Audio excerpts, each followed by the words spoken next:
In Seoul at a fitness center in Gangnam there was a staff room and a lot of noise was coming from it. It was our protagonist presenting to his followers today he was going to do a mukbang featuring honey glazed chicken and the famous new beer that had recently come out. He immediately began eating the chicken alongside his beer. While eating, the protagonist commented that the food was truly delicious. Choi Kook, a person obsessed with working out, had such evident muscles that it was clear he trained hard. However, he wasn't always like this. There was a reason that protagonist became this way. Having been injured several times, he had to train his muscles, otherwise he wouldn't even be able to walk. In the special forces, the protagonist was severely injured during a mission. Following that, he started physiotherapy and visited a chiropractor to recover. Afterward, he began engaging in various exercises and studied nutrition to improve his diet. Thanks to this, he became the best fitness trainer in the nation. So why was he doing a mukbang stream? The answer was simple. It was due to the pandemic that had affected the entire world. To maintain the gyms, he had no choice but to become a streamer. However, despite his efforts, the income wasn't enough to sustain the 5 gyms. After some time, he told everyone to return the next day and make sure to subscribe to the channel. When he ended the stream, he expressed concern about the next day,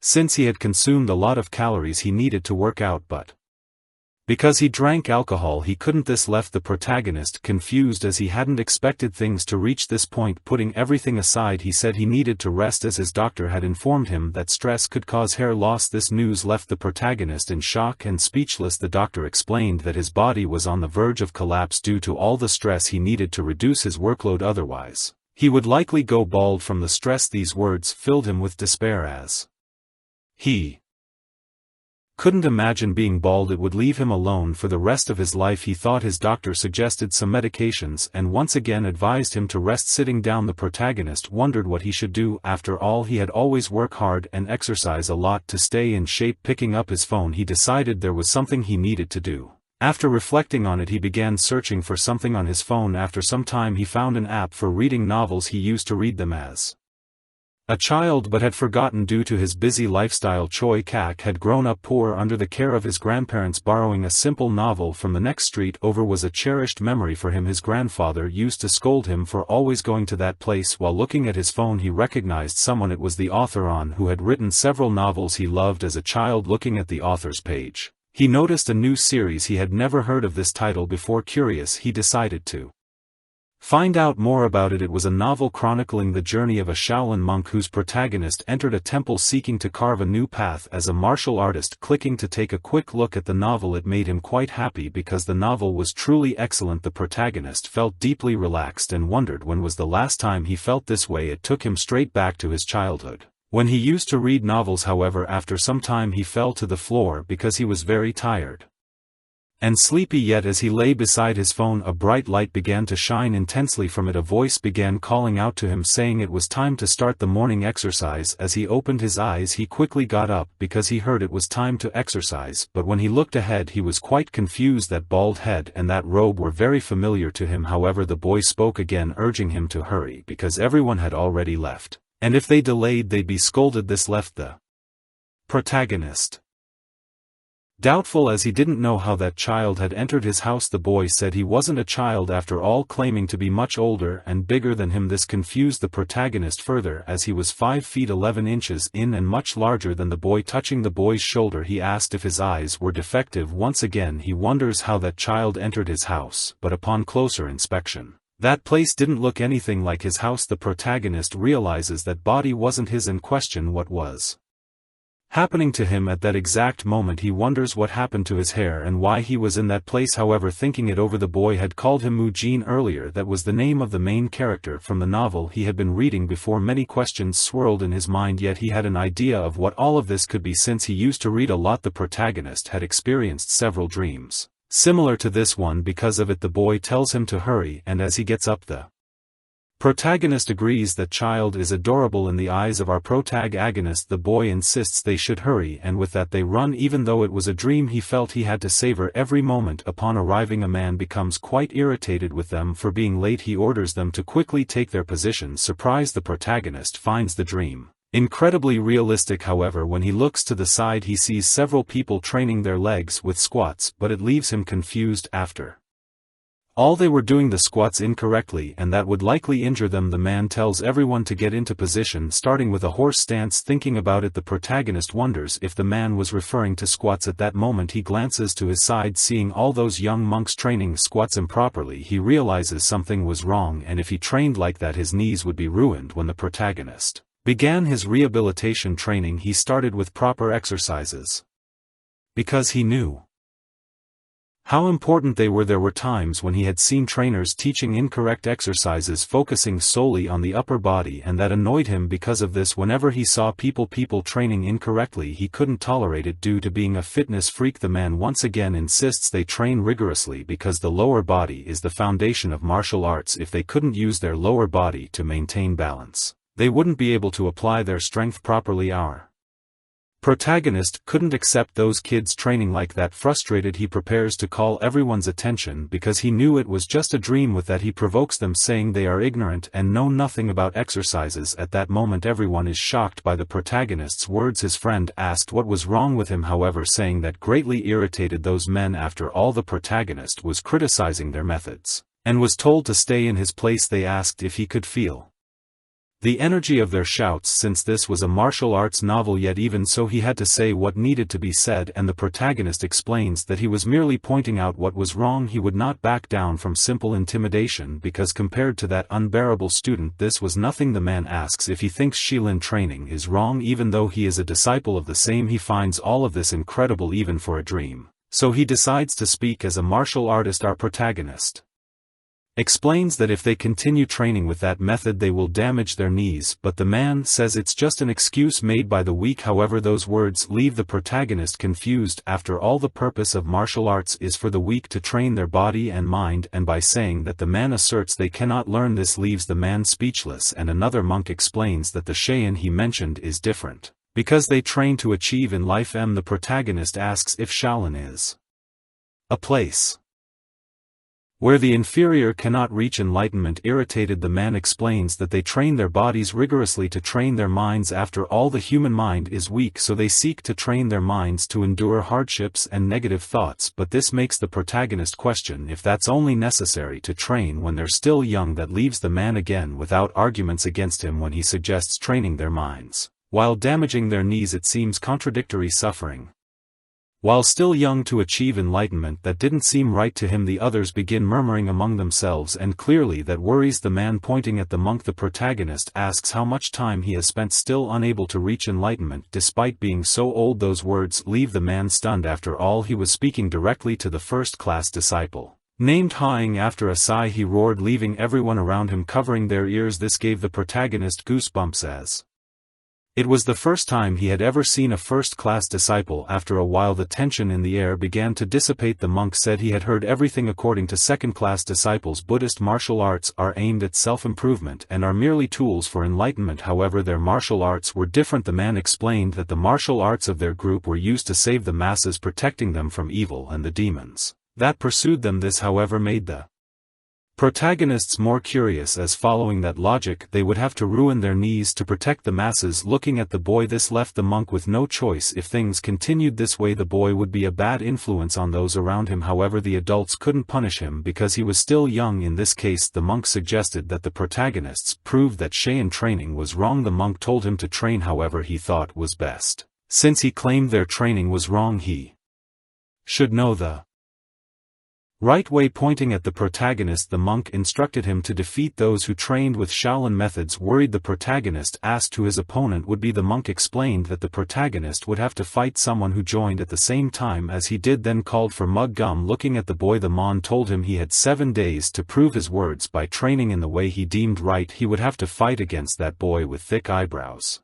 In his thoughts, the protagonist felt it was unfair, as the monk wanted to bring him down without giving him time to complain that senior was quite terrible. But the protagonist said he agreed with what the monk had said. He would do his best to defeat that boy, telling them to wait for a week and see his progress. The monk said the boy had chosen the hard path, then told everyone to return to their training. His friend asked why he had done that and begged him to apologize, but the monk told Mule to return to his position quickly. The Protagonist had upset everyone by insulting the training in the monks, but the matter would be resolved in 7 days. The next day, while training his squat, someone called out to the protagonist. They asked why he was training differently, but the protagonist explained that monk Haeung had permitted him. At that moment the monk told them to leave the boy alone while continuing his squats. The protagonist told the others not to train that way, as it would ruin their knees. They were so young, yet they were doing that. The protagonist kept talking and talking without stopping. After some time he finished his workout and was ready to eat and get the nutrition he needed, but he still hadn't realized the problem he was about to face. When the protagonist arrived at the dining hall, he noticed there was very little food and asked if they ate like that every day. The meal before him consisted only of vegetables. Since they were Buddhists, this was natural in a temple, but Muin was surprised because he hadn't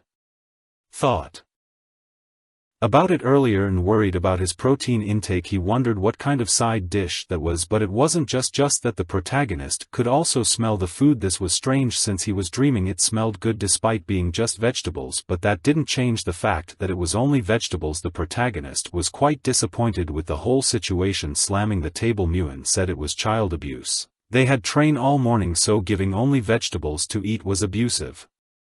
The men stood up, irritated by Mu Jin's words, telling him to stop being disrespectful. However, the protagonist was confused as the man was angry for simply pointing out a terrible meal. Gritting his teeth, the protagonist explained they needed protein because they had trained so much. While thinking about this, someone suddenly opened the door. Everyone looked at the newcomer, who was laughing at the situation. This clearly surprised the man greatly, as it was hall leader Hyan who had arrived. He was responsible for the food and oversaw the meals at Shaolin. Man asked if the young man was satisfied. If it wasn't enough he could get more, but the protagonist said it wasn't enough. Man asked if he wanted more side dishes. Since the boy was hungry, he decided to be generous. At that moment the protagonist asks if they have chicken breast. This surprises everyone. With the audacity of our protagonist, his friend arrives and asks Muin if something had happened to him, as he had been acting strange all morning, even questioning if something was wrong with his head. Shouting, Mu says they need to consume protein, they must eat it. However, the protagonist notices something strange about his muscles and body. When exercising he gets tired and can even smell food, despite this being a dream, which makes him question whether all of this is real. But he realizes he needs to address the current situation first. For now he is a young monk in the Shaolin temple, and after some thought he apologizes, explaining he had acted strangely because he was very hungry. Heen simply agrees with the boy's words, though somewhat skeptically. Muin then asks for some beans and mushrooms as well. This of course leaves Hyan quite surprised, thinking he must be crazy, whether it's a dream or reality. Muin knows he needs protein. Switching scenes, Eugene finds himself in the classroom. He can't believe they are studying Buddhist scriptures after all that, and he thinks even Buddha would be shocked by such a rigorous schedule. Nevertheless, the protagonist wonders how he could return to his world, as he is still in the world of the novel. He speculates he might only leave when the story is complete. Thinking this way, it might not be so bad, as Muin has exceptional talent and the Shaolin Temple is the strongest among the Orthodox Alliance. But suddenly he spills ink on his book. Worried, the protagonist realizes he has a problem. Looking around, he notices others clearly observing him. He feels marked by the others. However, all of this happened because of him, and despite things reaching this point, he is determined to defeat them and earn their recognition through his training. At that moment, Hyan Man explains that this child is unique, which leaves the monk quite surprised. Looking at him, Man asks what he thinks about Muin. He responds that after 7 days he will fight Muang and prove whether he is right or not. Laughing, Hyan Man realizes he is truly wise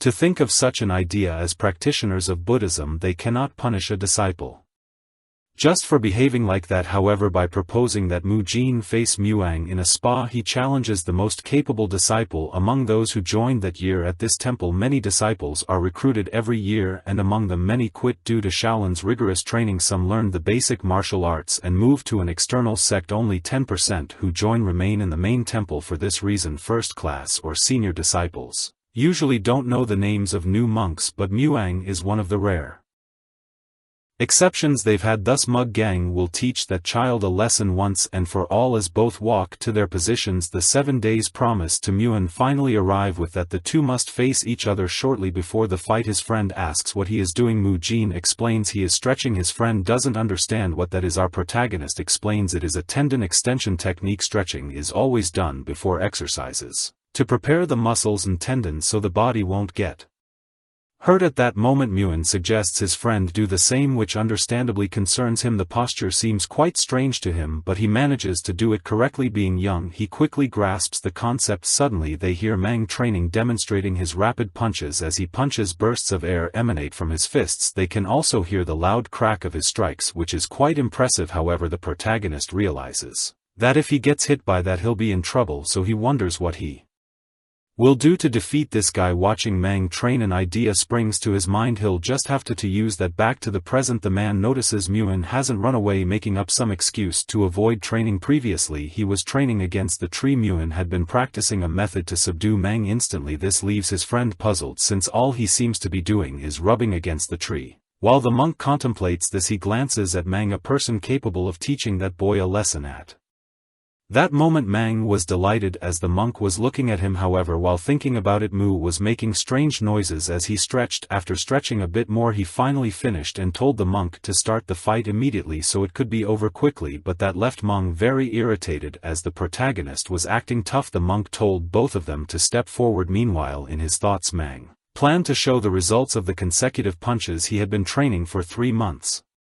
When the fight finally began, Mujin quickly moved toward Mum. This surprised Mang greatly as the boy was charging in without hesitation. As he prepared his punch to hit Muin, Muj swiftly dodged underneath. That sudden move by Muin shocked everyone present. Nevertheless, Mang tried to punch him again, but the protagonist grabbed his leg. However, the techniques Mujin had learned before could kill someone if executed incorrectly. Because of this, he had to use an appropriate technique to ensure he didn't seriously harm the young boy. When he finally threw Mang down, it took just 1 second to subdue him. The protagonist had performed an arm lock. This left everyone present utterly confused. After all, it seemed impossible for a fallen disciple to be unable to handle that, but regardless, it left everyone deeply shocked. They had never imagined Mang could be subdued so completely, nor that he would make such an expression, as he was utterly dominated by Muin. While trapped, Mang wondered what Muin was doing to him at that moment. After the second-class disciples regained their composure, they began offering all sorts of ridiculous advice to Mugam. However, even though they didn't fully understand what an arm lock was, they could feel just how painful that position was. Mang's arm grew increasingly tighter. At that moment, the protagonist told Mang to surrender, otherwise his arm would be completely broken. The monks couldn't accept this, as Muin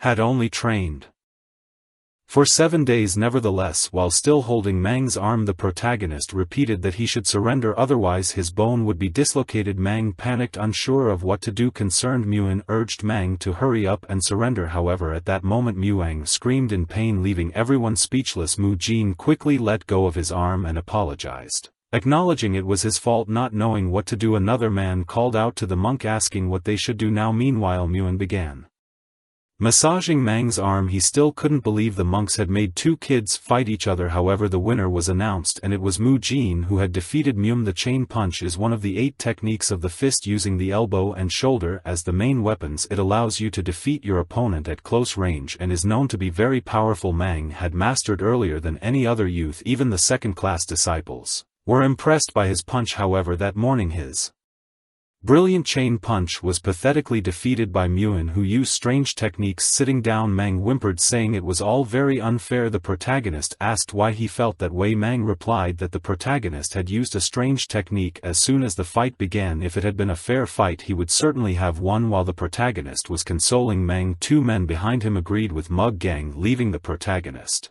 quite confused. They said that only Sholan martial arts should have been used in the fight, and that by not doing so the protagonist had broken a rule. However, all that ridiculous ideology made no sense to Muin. One of the men asked Muin why he hadn't used the chain punch. He explained that he hadn't used the technique to avoid injuring either himself or Mugam. After all, the essence of a duel is to defeat the opponent as quickly as possible. Although he had made Mang cry, he managed to bring him down without leaving a single injury. They found this third claiming that he hadn't even used martial arts. However, the protagonist stated that he used whatever he wanted and that their argument was nonsense. The chain punch was defeated by a boy who hadn't even trained. Along with his strange technique, they didn't want to admit that Muang had lost and was simply refusing to acknowledge it. Those people might start doubting the Shaolin martial arts, or in the worst case scenario, all the disciples who joined could leave Shaolin. With all of this happening, they asked Mang what They should do. However, Mang was smiling, leaving everyone confused. Our Mujin is called by the monk, who asks if he had used that technique precisely to take down Muang without causing him any harm, to which he affirms it was true. With that said, the monk declares that Mujin had remained faithful to the essence of Shaolin, making him the true winner of the duel. This left everyone present at that moment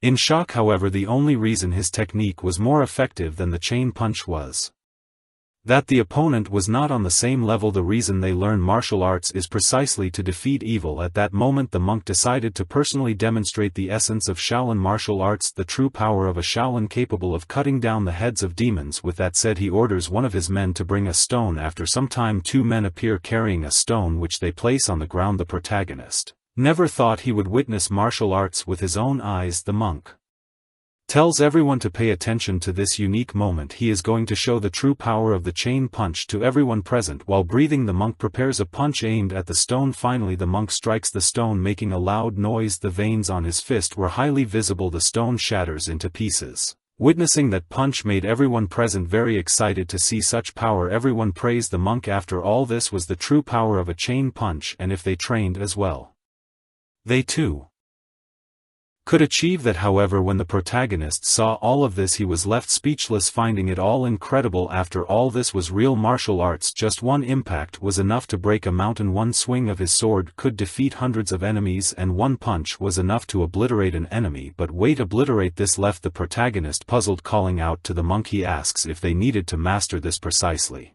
to avoid hurting their enemies, to which the monk confirms. However, our protagonist points out that he had left the stone in several pieces, even with smoke coming out of it. This obviously left everyone speechless, and once again an awkward silence filled the hall. On the same day, that man was surprised to learn that that mundane boy had defeated Muang with just one move. After thinking for a while, the monk's master concluded that this child was definitely not ordinary. The monk remarked that he was quite arrogant. However, he had the hardest chain punch among all the young disciples. His master asks if he was concerned because he focused solely on the chain punch precisely to discover its weaknesses. Despite everything, the monk agrees with his master. However, that child might be a spy from the unorthodox alliance, or perhaps from the demonic sect. If the child were a spy, it would be a huge problem. Yet we see our protagonist utterly confused by that. However, his master remarks there was no need to do something so flashy if he were merely a spy. Although there was no immediate need to worry, he was still a new disciple, so he would have to watch him closely over time to determine whether he was a spy or simply a monk. But then an idea occurs to him. He suggests that perhaps the boy belongs to a martial arts family as well. That idea was quite plausible. After all, it was entirely possible for a child to achieve all of this alone. His parents must have taught him, and the most influential figure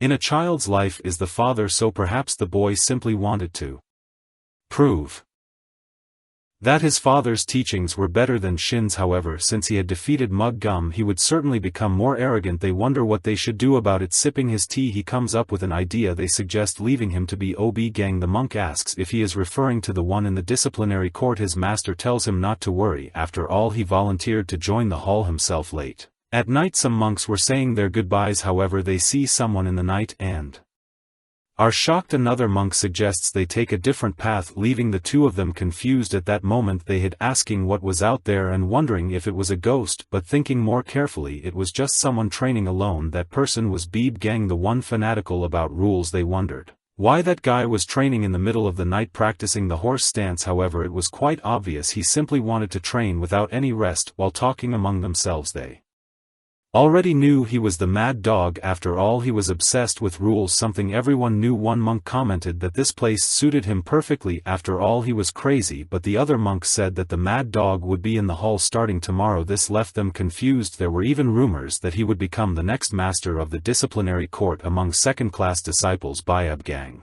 was quite influential. He had always disciplined his juniors since they were third-class disciples and upheld the discipline of Shaolin. The monk explained that he would join all the halls and courts to learn about Shaolin's rules before returning to the disciplinary court. Up Gang worked hard to set an example for others so they could follow the rules. However, he also spent much more time on basic training than others, and as a result his knees underwent brutal training. If he didn't use internal energy, he would feel so much pain that it would be difficult even to walk, but even so he never cared.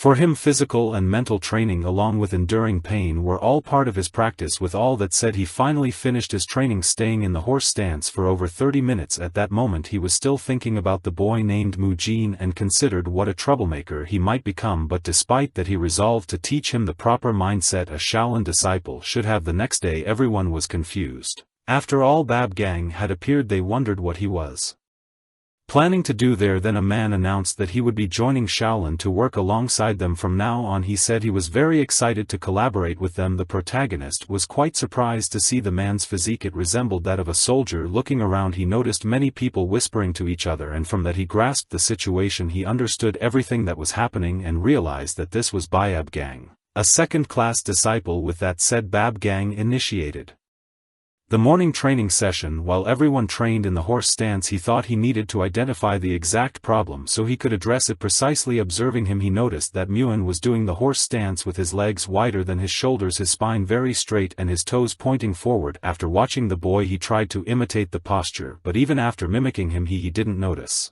any changes. He still felt the same pain as when he usually did the horse stance.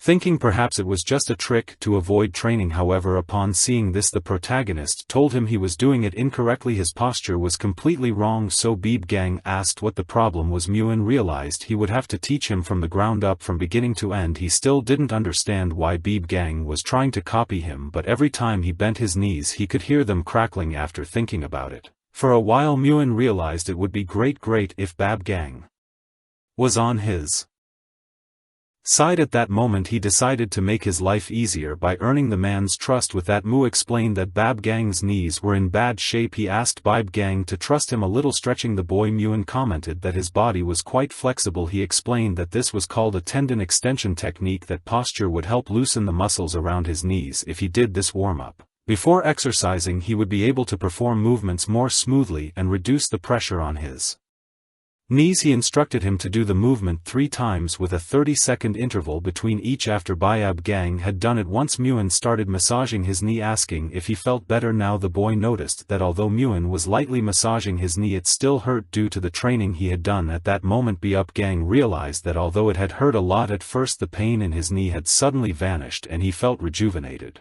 Slapping his knee, Muin tells him to get ready for a second round. After all, they would start again. He urges him to get up and move quickly. He adds there's no excuse not to do the training. As he gets up, Bab Gang asks what kind of child he is. However, everyone else wonders what that boy is doing with Bab Gang. Bab Gang is also known for being a fanatic about rules, earning him the nickname Mad Dog. He has relentlessly pursued second-class disciples since they joined the temple, and they know exactly how obsessive and crazy he can be. Yet Bab Gang himself is acting friendly and training alongside this strange new monk. After a while, the protagonist suggests they rest and then repeat the squats 15 more times. At that moment Bab Gang notices that the posture resembles sitting on a chair. Muin suggests Bab Gang slightly bend his knees to reduce the pressure on them. With that, Muin explains the sequence of exercises. First, bend the knees slightly and then sit down slowly. Second, while sitting, avoid putting pressure on the knees and focus the force on the thighs and glutes. Third, just like the second step, use the thighs and glutes to rise. Afterward, Mu asks Bab Gang about his muscles, which were clearly better than before. He notices he's definitely feeling less pain at that moment. However, after finishing that exercise they would move on to calves for limbs resembling those of a soldier. Contrary to appearances, they are weak for people who are too friendly from a distance. The others saw Muin praising Bab Gang, who remarked that he had been at the temple for 18 years. The others started wondering if the guy had truly lost his mind. The monk's tension was rising as he kept repeating Nida to himself. Ha Young's headache grew so unbearable that he decided to ignore them before going to eat. Muin instructed Bab Gang that whenever he trained he should start with these exercises from afar. It seemed like Bab Gang had blindly accepted Mujin's techniques. However, for him who had been suffering from knee pain, it only made him think one thing: the boy techniques were incredible. He couldn't criticize anything he had learned because it truly made a difference. So he asked Muin if he had learned these techniques from his family. Mujin was confused and Bab Gang explained that knowing such effective methods he must come from an extraordinary It was something he had heard from the elders. Hearing this, Muin understood the misunderstanding. He realized he had been acting strangely, so this was the perfect excuse. He told Bab Gang that he had Indeed learned them from his family who had taught truly magnificent techniques. However, Beeb Gang noted that they had been training Shaolin techniques with 1,000 years of history. He added that while he respected Mu Jin's desire to preserve his family's teachings, it would be good for him to also practice Shaolin movements. Despite this, Muin agreed, and his friend called him over. With that he left, and Beeb Gang thanked him. Beeb Gang stood watching the boy as he left until the monk appeared behind him and coughed. Startled, Beeb Gang apologized for acting like a fool. The monk remarked that he noticed what Beeb Gang was thinking. However, he explained that to defeat the enemy one must first understand their perspective. With a sigh he asked what Beeb Gang had learned from this experiment. Beeb Gang replied that based on his experience this boy Muin comes from a family of doctors, not martial artists. Monkian asked why. Embarrassed, Beeb Gang said he would explain. However, he admitted that his knees had been in pain from all the training he had been doing. He hadn't said anything because he didn't want to worry the elders or show weakness to the juniors. Not even the people training with him for 10 years had noticed anything, but with one move Muin had immediately realized. That was when he decided to accept Mu Jin's teachings, realizing the exercises he was taught didn't hurt his knees. With that said, the monk grew even more confused. If the boy came from such a skilled medical family, the entire Shaolin training system was on the verge of collapse. However, Beeb Gang assured him there was no need to worry as he would guide Mu Jin onto the right path. Young asked how he planned to do that. Beating his chest, Beeb Gang said he would slowly get closer to Mu Jin. Instead of forcing things, he would teach the boy Shaolin methods day by day. The man pondered and said that maybe the best option really was to take it slow. He then added that he would count on Beeb Gang to guide the boy Muin on.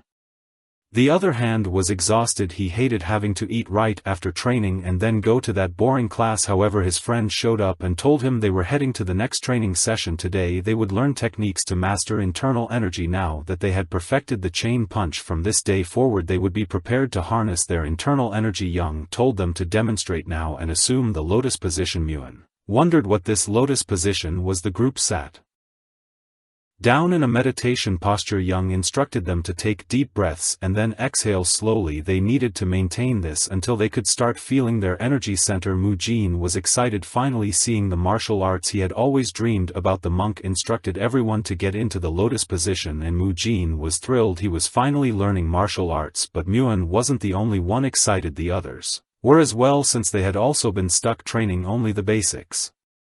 Finally they would learn true martial arts. Everyone dreamed of being able to smash a stone like Monkey Yun. Everyone focused on Young's voice and kept breathing deeply over and over again. However, Muin found it all strange. He thought the breathing technique was different from what he had read in other novels. The poor boy had been expecting to learn about Inyan, the 5 elements, and Eastern philosophy, but all they asked him to do was sit still and breathe. An hour later, Muin, who had been resisting all the other training, was now trying harder than ever. This was because he was excited thinking about what he would accomplish. He knew this was the source of power that allowed humans to split mountains in half or even fly through the skies. Mu Jin was thrilled learning to cultivate in the Uran world. This was the dream of anyone who consumed novels. Suddenly the trainer told everyone to open their eyes. He explained that the training they had been doing was a basic technique to sense internal energy. They had to practice this every day, and whenever they had free time. Hearing this, Muin realized they were only going to teach them the basics. He began thinking about how he would develop his energy. Someone brought a book and Muin asked what it was. They explained it was a book containing illustrations of human meridians. However, the monk said there was no need to memorize the entire book, just the main meridians. Mu Jin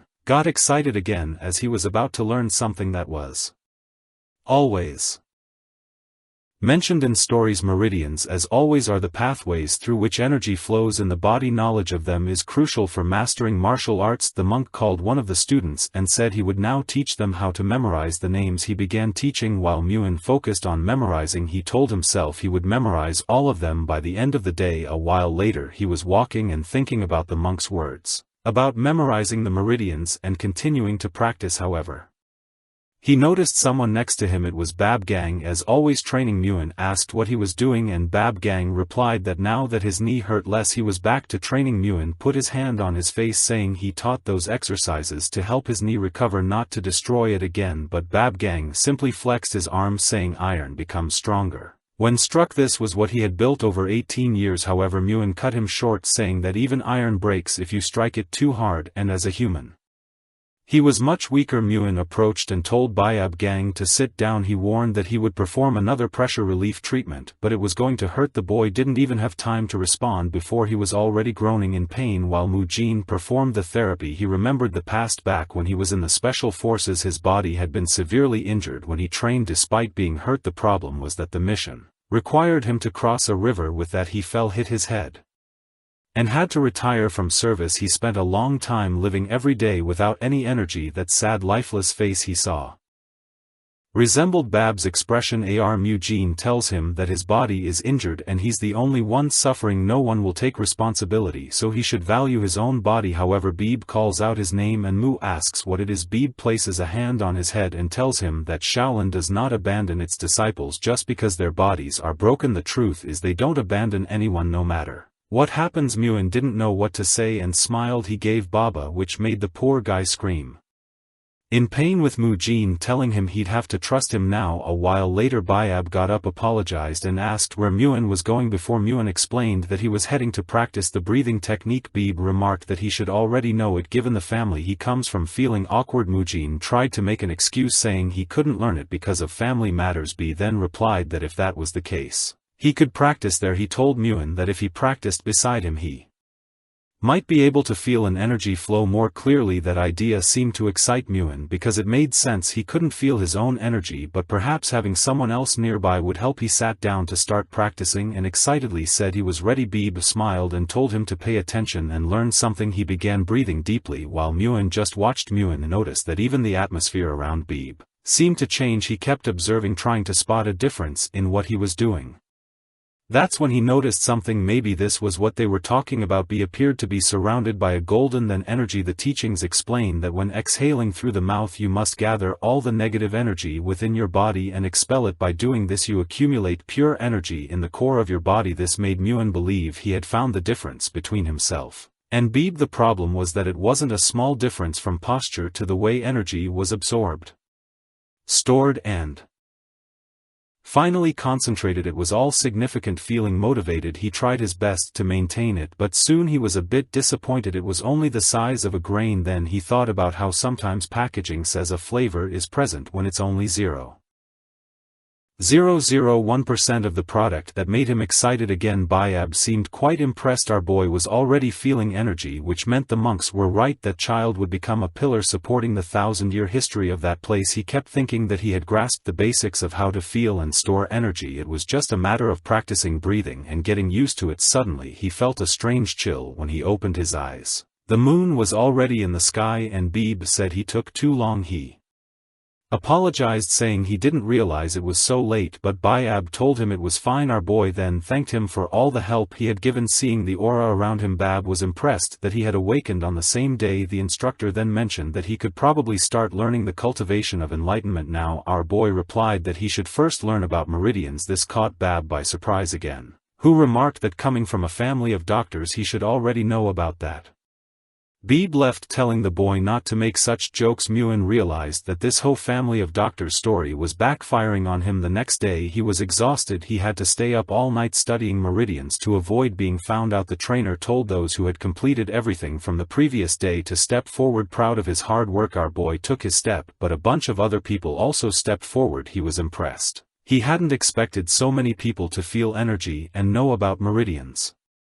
At that moment the leader said he would give the next instructions and Mujin seemed suspicious of the others. The monk then pulled out the book on the cultivation technique of enlightenment. He explained that it was basic, so it wouldn't take long and they would start with simple steps. He began teaching and everyone seemed impressed. Meanwhile people were amazed that so many had felt energy on the first day. When they finally finished they headed back. His friend asked how he managed to learn so quickly and he replied that it was just the basics, so it wasn't that complicated. He started talking about needing to circulate the energy he breathed in using a certain sequence, but the boy seemed completely confused. He asked if the boy understood anything, to which he replied that he didn't understand a thing. He turned and said it wasn't a problem since he learned soon enough. Muin had managed to memorize the meridians and even mastered the basic cultivation technique of enlightenment. Now he could finally feel his energy filling up faster. Although it was different from the internal energy described in other stories, it was very satisfying to witness his own growth. While he was practicing calmly, someone shouted and called for him. His friend appeared excited, carrying an unconscious boy. Mujin's expression turned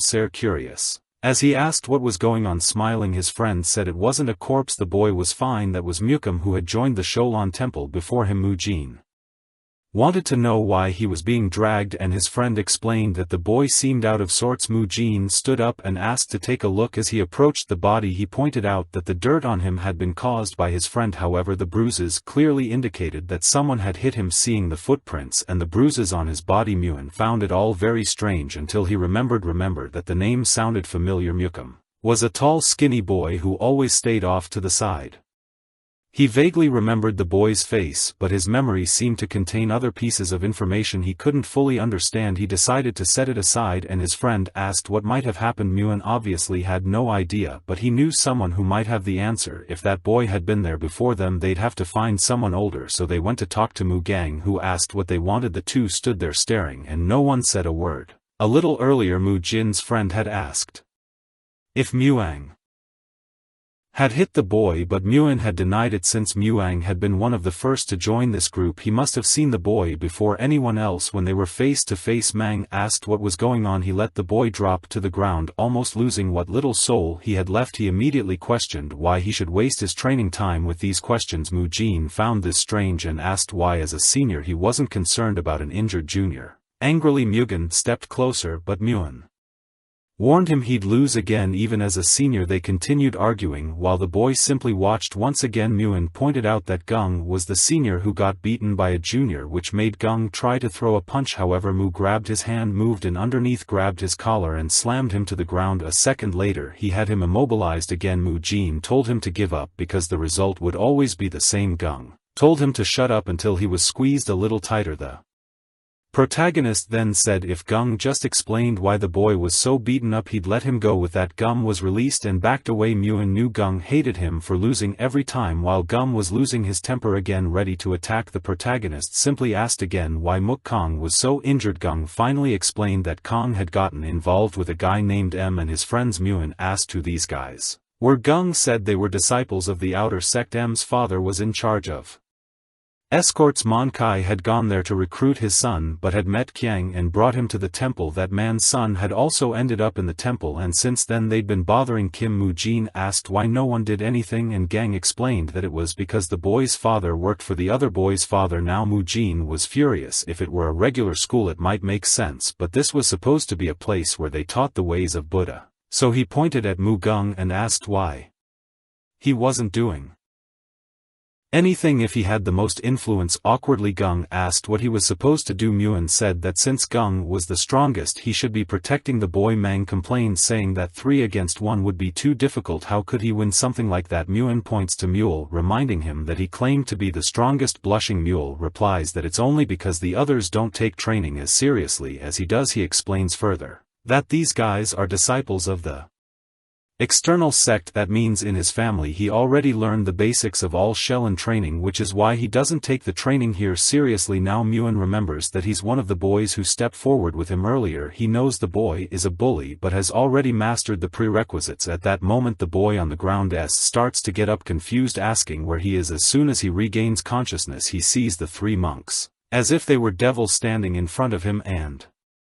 backs away in fear. Our protagonist, having heard about his situation, reassures him, saying he can relax, no one is going to hit him. He wonders how much the boy must have suffered to be this traumatized. However, the problem is that if he reports it to anyone he could cause his father to lose his job and bring even more trouble. Our boy can't find a solution until he has an idea. He tells Kong thinks he can help him. Kong, still feeling awkward, asks what he plans to do. Muin says it's simple, report those guys directly to Monet, but the boy stays silent and asks if Mujin is trying to provoke him. Obviously those guys wouldn't leave him alone. Mujin replies that the solution is straightforward, the boy just needs to become a disciple of the main martial sect. Someone accepted into that group trains there permanently. Because of this no external sect disciple would dare to mess with him. The problem is that not everyone can become a main sect disciple. However, everyone understood what Mujin was hinting With those words everyone except Mule, who wore his usual clueless expression, nevertheless Mujin said this was the easiest solution. They wouldn't be able to touch a disciple from the main sect, but then he remembers Bab's words saying that Shaolin never abandons anyone. Taking Kong's hands he says Monk Haeyoung would never let such people go unpunished. He asks Kong if he's willing to resolve this. The boy doesn't respond, so Muen asks why he won't speak. Is it because he can't become a main IP Lu? Kong is still hesitant, and Muen asks if he's really going to let his father keep working for a family that mistreats him. If he gives up, it means his father will remain subservient to him. He asks Kyong if he's okay with that. With that said, Kyong finally takes his hand and says he'll at least try one more time. Muen says that's a wise decision and then reveals the second part of the plan. They can't allow those guys to bully him until he becomes a main disciple, so he asks what they should do. Mu reveals it's simple, they'll deal with them first. 3 days later, during their free time in the afternoon in an alley, someone asks if Kiang will show up. Replies that he will. After all, he warned the boy that if he didn't there would be trouble for his family. Mu and Muhan, his subordinates, say they're itching to stretch their arms. However, they comment that lately Kong has been hanging around that weirdo Mu, and even Muang is with him, which is strange, because that gorilla is mingling with those three. But they celebrate, saying it's just one more target to beat up. That seems to excite M, who says that Mu definitely deserves a beating. His friends agree, saying he's too full of himself and needs to be taught a lesson. While they're in the alley making their plan, someone appears. M turns to see who it is, but it's the group coming for a fight. Mu warns them that they won't have much of a chance to run, but the monks start laughing in his face, asking why he thinks they would run from someone like him. Hearing this enrages Mugam, and he demands to see them repeat it again. With that, the bald man approached, asking if they really thought he was afraid. Then Muan turned to Kong and told him he would have to handle that one. He asked if Kong remembered what he was taught, and Kong said he did. Muan assured him there was nothing to worry about, though the boy was still unsure. The bald man commented he was jealous that Kyong had made so many friends. Meanwhile, everyone exchanged insults, eager for the fight to begin. At that moment, M asked Kyong if he really intended to fight him. Kong was trembling all over, thinking how terrifying it was and doubting he could do it. M warned him that he'd better know what would happen to his father if anything went wrong. This made Kong remember his father, but he also recalled Mu Jin's words that if he didn't want to see his father suffer like that, he would have to do something. They needed to teach Muti a lesson and make Kong into a leading disciple. With that, Kong grew determined and approached M, telling him to stop bothering his father, but M barely dodged and managed to land a hit on his ribs. However, it was actually Mang's fight and he had easily blocked the attack. M was shocked at how strong the boy was. Even as a junior, it seemed strange that someone so young could be this strong, completely different from before. Sometime earlier, Mang had asked why he should get involved. Muan told him he needed to help the junior, unless he was scared and not wanting to be called a coward. Mang reluctantly agreed to help. Then Muan asked if he was curious why he always lost to him. Mang admitted that he was. Muan explained that Mang's chain punch was indeed powerful, but that was all it had. Muang looked confused, so Muan suggested they test it out. He would attack with the chain punch and Muang should try to dodge. The boy seemed a bit nervous but managed to avoid the first punch. Muan then told him to try dodging again. When he used the second technique, Mang began to notice it was surprisingly easy to dodge. Feeling confident, he was caught off guard by a kick to his shin. He fell to the ground in agony, asking why Muan had lied. Muan explained that an opponent who knows what's coming won't let themselves get hit. That's why he needed to deceive the opponent first to make his attacks effective. He pointed out that Mang's punches were fast and strong, but before they landed it was obvious what he was planning just from his stance. Mu Gung argued that he just needed to get even faster so that even if they knew he'd still hit them. Muan replied that this would only work if Mang someday became the strongest person in the world. In other words, he should forget about that until he became the world's strongest. Until then, he'd need to learn how to trick his opponent like a game of rock paper scissors. Back in the fight, Mang immobilized his opponent and told him he'd attack with the first chain punch technique. He advised the guy to dodge. During the lesson, those words left Mu Gang deep in thought. He had always considered dodging to be cowardly, but now it didn't make sense. He admitted that Muan was right and decided to offer some advice himself. He warned that fighting M and his followers would be dangerous if they underestimated them. However, Muan didn't seem to understand what Muang was talking about. Muan argued that they were stronger than M's group, but Muang explained he had never fought at full strength before. If it were a real fight and not training, he would use his family's martial arts, and of course he would also use the internal energy he had accumulated. They went to an alley and Muang said it was sufficient, but Muin wanted to know why Muang had brought everyone there just to show off his family's martial arts. He told Mule to stand guard while Mang was eager to surprise them. Mang then focused, thinking that this time Mujin would surely respect him. His body began radiating in aura. As soon as he opened his eyes, he threw a punch that created a shock wave. Mujin was genuinely impressed. It was completely different from the chain punch for someone of that age. This was practically monstrous. The kicks and punches cracked through the air. Now Muin began to understand why this could be dangerous. If others could also use this, it wouldn't be so easy. He almost punched Muin and asked what he thought of that power. Our protagonist replied that it was quite impressive. However, he wasn't hesitating. If Muang could concentrate internal energy to do that, he was confident he could face this guy too. Muin took a deep breath and moved toward him, saying that if he wouldn't come then he would. He was confident, thinking that after seeing Mugum this seemed much easier. That punch with minimal energy was child's play. He dodged the first punch, thinking that technique was simple and predictable. The monk was confused that Muin had evaded his strike. He stepped back, wondering if Mujin had beaten Muang purely by luck. However, Muin charged at him immediately, warning that now it was his turn. 3 steps later they were face to face with the boy, covering his face and begging not to get hit. Our boy smiled and asked if he was really going to protect his face like that. He punched him in the stomach and the boy coughed but didn't back down and came to attack. However, Mu ducked and struck his shin. That made him fall, hitting his chin on the ground, but as he looked up, Muin was already coming to finish what he had started. Muin then struck the ground right next to his head. Realizing he had almost died, the boy started crying. Mujin asked what was wrong and the boy said he was going to tell his father everything. Now our boy felt awkward telling him not to do that because it would make him feel like a villain. It was then that Mu remembered he had forgotten about the others. He looked at Muang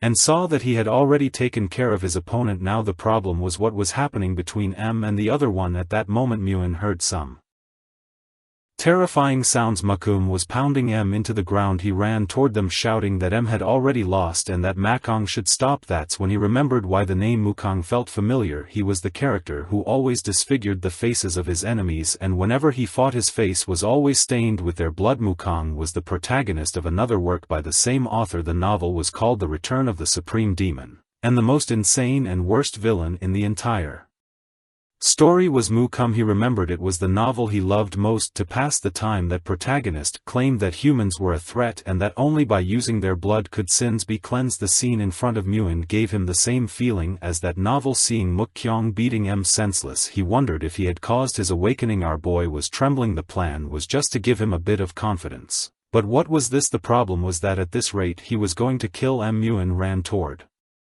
him, shouting for help from Mu, grabbing him and throwing him to the ground. Mong couldn't close his fists anymore. M lay lifeless in front of them, and suddenly he also began to cry. The atmosphere between them became heavy. At least this relieved Muin, thinking there might still be a way to save him from the fate of becoming a bloodthirsty monk. Perhaps in the novel Mukong crosses a point in the story that turns him into someone like that. Just then Beeb Gang shouted at them from the distance. Muin turned, already knowing he was in trouble. Beeb Gang demanded a good explanation for what had happened there. He could see one crying and two beat into a pulp. He added that it was strange to see even Muang involved. He ordered them to explain what was going on, but Mu hesitated, ignoring what he said. Muin went to help Kim. The gang asked what he was doing, but then he was startled as Muin told him to look at Kim's body. Seeing a bunch of purple bruises, he asked what they were and told them to explain what had happened. Mu Jin explained that those injuries had been inflicted by the other monks. They had called Kong to beat him up again today, so Muin came to help. Beeb Gang asked if it was true and told the three boys on the ground to lift their heads and answer honestly, but if they lied things would get serious. Suddenly other monks came running and asked what was going on. The boys on the ground were trembling and crying. Now the temple was in chaos and Bayab said Kum would have to explain. Kum was bent over, unable to speak properly. Muin approached him and told him it was okay, he just needed to say exactly what had happened. He explained that Bab Gang was a fair and impartial person and Kyong didn't need to be afraid. With that, Mu Kyong started crying and said everything Mu Jin had said was true. He had been suffering in the temple for the past 2 months. Through his tears he explained everything that had been happening. The only problem was that he couldn't provide many details, but the main point was clear. Muin then told Beeb Gang that, as he had said A Shin disciple never abandons another. He had come to help Kim Beeb gang turned and said that those on the ground were also Shin disciples, but Muin as always didn't back down. He asked if those who threatened both father and son were also Shin disciples worthy of the temple. The two stared at each other silently until someone said Muin was right. It was one of the leaders of the temple who said Muin was correct if what Kung said was true. If that were the case, the boys on the ground would no longer be Shaolin disciples. The speaker was Siong Eret, the hall leader, but Muin said he trusted that a fair investigation would be conducted. However, Sangara told him to wait. He warned that even if they were no longer disciples, what had happened couldn't be ignored. The arts taught at Shaolin were not meant to subjugate others. Pointing at him, he said it was far too brutal for a child crying. Kong tried to explain and apologize, but Muin interrupted, saying he had done it because he was angry at the people who were bothering. K lost control of his emotions and that everything was his fault. Kong didn't understand why Muin was taking the blame. Why would he do that? But Muin knew that he had started it all. If he let Kiang take the blame, it could lead him down a bad path again. This way not only would Muin protect Kiang from a harsh life, but he would also gain a strong ally. The next day Bab Gang took Muin to a forest. He told him he would receive his punishment in a cave. Upon arriving at the cave, Muin remembered he would have to face the wall, meditate and not look outside. Food would be brought to him over time. With that said, Muin entered the cave, sat down and began meditating. However, Muin realized this story reflected a world that connected all the novels by the same author. He recognized the protagonist in this novel but also noticed the appearance of another. He already knew that these two novels shared the same world. However, both protagonists existed at the same time but were active in different areas, making it unlikely they would meet. But in the second half of the novel, the divine monk would appear, signaling that all the novels were set in a similar time frame and their actions could influence each other. Because of this, Muin had triggered a butterfly effect, disrupting the growth of the other protagonists. If he wanted to become stronger, he would need to find the right places. But beyond the protagonists, he remembered very little. Mujin had read those novels 10 years ago and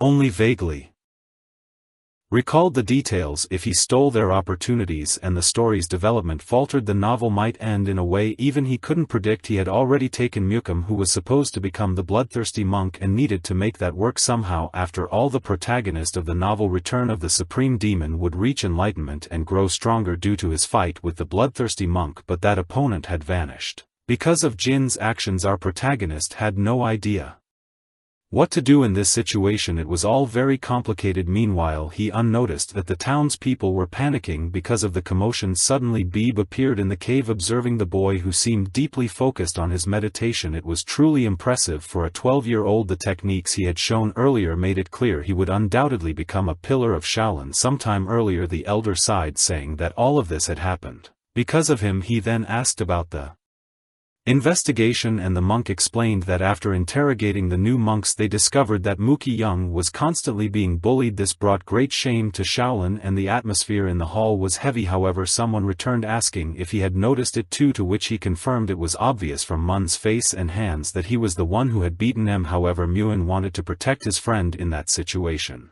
and took all the blame. If not for Muin, they might never have been able to understand what had happened. The man then said he had something to share about the incident. He stated that this wasn't the fault of one specific person, but that everyone was at fault, and the most important thing was to ensure it never happened again. He then asked if the man had any ideas in mind. The man replied that the cause of the incident was a lack of training. Those people had committed such cruel acts because they had too much excess energy, so he planned to train them harder and exhaust them. He asked for permission to proceed with his plan. After some thought, the elder allowed it, saying he would be busy for a few days. However, now that they knew all three children were guilty, they should be appropriately punished. Returning to Bayab, he noticed that Muin had been motionless for over 2 hours, which was quite remarkable. Still, there was no longer a need to keep watch, so he said he would return tomorrow, leaving with his movement technique. After a while, Mui noticed that Bayab had left. Smiling, he thanked his special senses, which allowed him to know when someone was nearby. As he lay on the ground, he realized he would have to stay like this for another 7 days, but he didn't have enough protein and needed to exercise. Thinking about this, he remembered the fried chicken he had eaten and its crunchiness. The thought, of course, made him hungrier. He wondered where he could find some meat. However, as he got up, he realized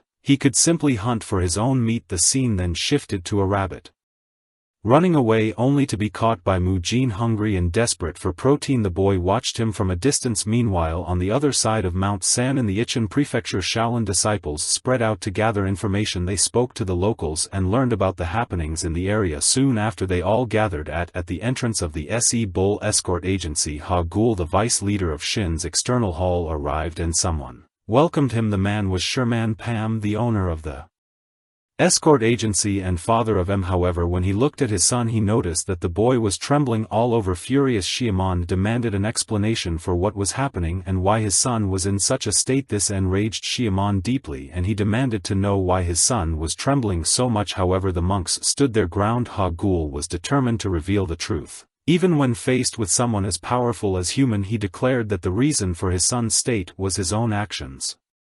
Bullying his peers and causing conflicts in the Shaolin Temple. Not only that, but they also discovered an anomaly in the Yin Prefecture. Upon hearing this, Xiaomon panicked, knowing that his despicable behavior was about to be exposed. It was revealed that the escort agency had been extorting money from the locals. Ha Gul was deeply frustrated. He couldn't believe that an external sect affiliated with the Shaolin Temple could commit such evil acts. He immediately ordered measures to ensure that these wrongdoers could never again use martial arts. Panic spread through the prefecture as the escort agency's leader mobilized his private army to stop the monks, but the monks were determined to deliver justice. They knew the external sect deserved punishment for bringing shame to the monastery. The battle between the bald monks and the long-haired fighters was intense, but as the saying goes, the less hair the better the martial artist. In the end, the monks managed to strip them of all their martial abilities, leaving no trace of their former skills. The next step was to return everything the external sect had unjustly taken from the common people, and something needed to be done quickly to restore order and calm them down. He went to find Bang, the father of one of the victims. The man raised his hand and confirmed that he was the one Hyan was looking for. He was shocked to hear that his son had been bullied. Despite this, the poor father couldn't believe something like this had happened at the temple. He had thought his son was in a place he could consider safe. He knew that an apology wouldn't be enough, but assured Hyan that the Shaolin Temple would take full responsibility. That day, Hale and the other disciples helped Mu Kang's father secure a job at another escort agency affiliated with the Shaolin Temple. Meanwhile, Muin continued spending his days in the forest. He noticed a poorly made trap ahead, and couldn't help but feel puzzled. Who would use such a flimsy branch to catch prey? He realized the trap was somewhat similar to one he had made the day before for rabbits, but it was much worse in comparison. Mujin, being sharp, figured out that someone was trying to copy him. There was someone else on the mountain besides him. He quickly turned at the sound of ling bushes and scanned the area carefully. To his surprise, it was just a hungry girl. Her clothes were far too sophisticated for someone wandering in the forest, and her wide eyes reflected fear and hunger. Suddenly the girl bolted, disappearing into the dense forest with surprising speed. She thought she had finally escaped Mujin. Her heart pounded as she looked around, convinced she had lost him, but Mujin was faster than she had imagined. She never expected him to already be ahead of her. He extended his hand, stopping the girl from running further. When he caught her on the ground, Mujin noticed something. The girl immediately apologized, but Mujin was more confused about why such a beautiful girl was wandering in the forest. He apologized for scaring her and offered her some food. The girl happily accepted, savoring every bite of the meat. Mujin began to act cunningly, commenting that she must have been very hungry and playfully boasting that she had tried to copy his trap. She admitted she had copied it, but asked why he was eating meat. Considering he was a monk, the atmosphere became uncomfortable, so Muin explained that he had his own circumstances and told her not to worry about minor details. He then asked why she was so deep in the mountain, adding that the place belonged to the Shin Temple. The girl lost her appetite. Upon hearing Mujin's response, she looked away, unsure how to answer his question. It turned out her father had abandoned her, leaving her to wander in the dense forest. Mujin realized she had her own struggles and decided not to press further. Gently changing the subject, Muin asked the girl not to tell anyone he had hunted a rabbit. The girl innocently asked why, and he explained it wasn't just about being caught eating meat. Mujin proposed that if she kept the secret, he would help her find her way back home. In exchange, he said an influential shirtless monk would come and could easily assist her. The girl was suspicious and asked how he knew that. He said he could sense his presence. He told her to wait at the entrance of the cave and the shirtless monk would arrive as Bayab was about to check on Mujin. The girl asked for his help, explaining that she had been separated from her group and lost her way. Bayab was willing to help but realized he needed to check something first. He asked the girl if she had seen a boy inside the cave. Mujin felt a chill as he was mentioned in the conversation, making the girl chuckle. She understood why Mujin had asked her to keep their encounter a secret. She covered for him, saying she hadn't gone near the cave because she was scared. Beeb believed her story and commented that he knew Mujin wouldn't let him down. Convinced everything was fine, he decided to escort the girl down the mountain. Smiling at her, he promised to take her home. Bib asked her name and she revealed it was Ryua. Meanwhile, Muin was relieved that Bayab had left. Lying down, he realized he had forgotten to ask the girl's name, but since it wasn't his concern, he let it go. Later at the temple, Bayab called Mong's attention to have a conversation. He wanted to inform him about something involving his father. Bayab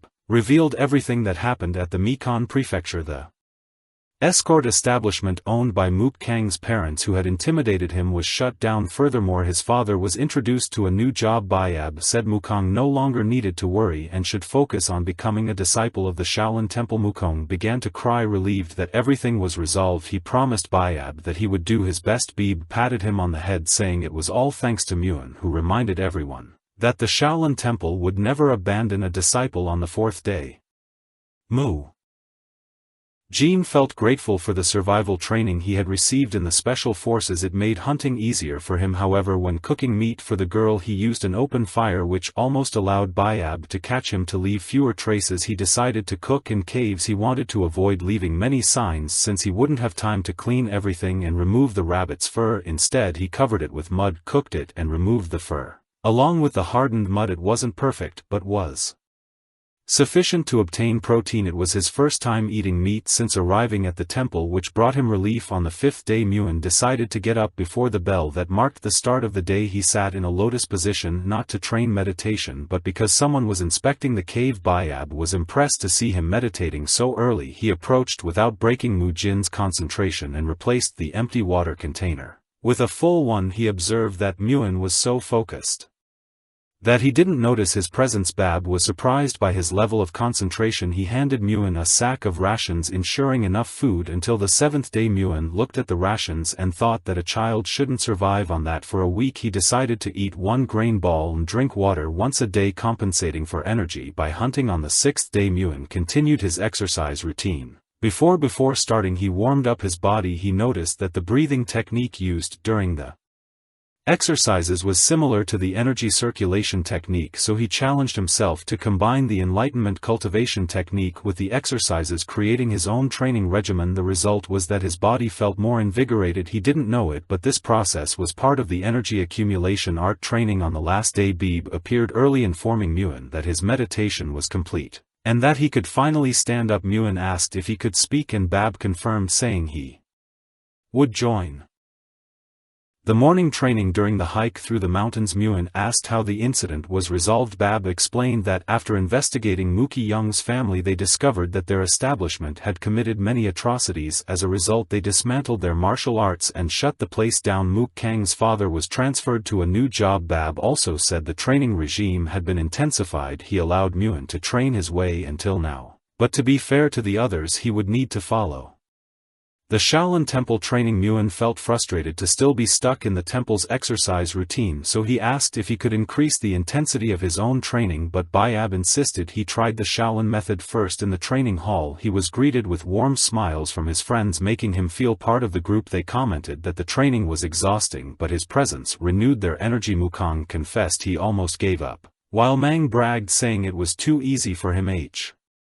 Arrived announcing that training would begin soon and told everyone to quickly take their positions. The senior monks brought sandbags and distributed them to each monk. Everyone was hesitant to use them, knowing they would add extra weight. Explaining the increasing difficulty of the training, Heen announced they were to remain in the horse stance. Everyone struggled to hold the position, and even with Mu Jin's return, the training didn't stop. As the training intensified, everyone began sweating heavily. However, Muin was radiant. Even though he didn't like the grip and weight distribution, he used them enthusiastically, knowing it was an opportunity to build strength. The senior Mons noticed he was performing an exercise they had never seen before and questioned if Muin didn't understand the seriousness of the training environment. Beeb arrived furious, thinking Mujin had turned Shaolin training into a circus act. The seniors were excited, expecting Mujin to be reprimanded. Beeb's frustration was Visible, he gritted his teeth and veins bulged on his forehead. However, Beeb noticed that Mu Jin was sweating more than the others, making him consider that Mu Jin's regimen might be more intense than the standard training. What truly his attention was the sharp energy radiating around him. Bayab asked if Muin was already familiar with the energy accumulation technique. This advanced energy circulation technique can only be achieved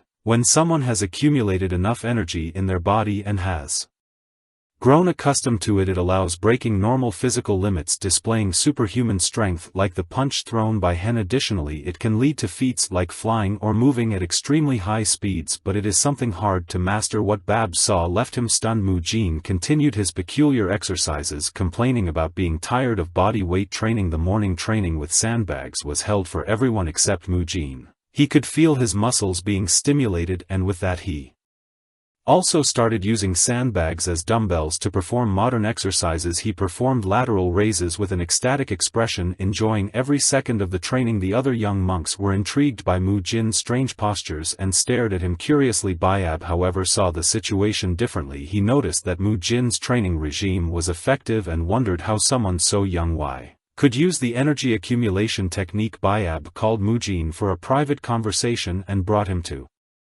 Hyen, who was also shocked. Hyen realized that the energy emanating from Muin was the result of the energy accumulation technique. Muin explained that it was the result of training a lot on the wall, but if he said that he would essentially be admitting to doing other things during his punishment. Thinking of how to respond, he said he was testing some things. His family placed great emphasis on breathing techniques, so he was excited even after not exercising for a long time. He explained that his family emphasized breathing techniques similar to energy circulation techniques, and he had simply applied them to exercise. Hyen and Bab were stunned by this revelation. They knew that the energy accumulation technique should only be accessible after fully mastering the basic illumination cultivation technique, something that typically took years. Moreover, few could use it effectively. However, Muin seemed to have gone through this process, making him a prodigy. If he continued to progress, Hyen, impressed, saw the potential for Muin to learn more advanced cultivation techniques quickly. But when Muin stated that he could only achieve that using his family's breathing technique, both were shocked and disappointed, but also relieved, as Muin was still a 12-year-old child and perhaps they had been too ambitious. At another moment, Mule asked if Muin would also do that. Mukong Mu and Mang began performing the muscle stretching technique that Muin had taught. Muin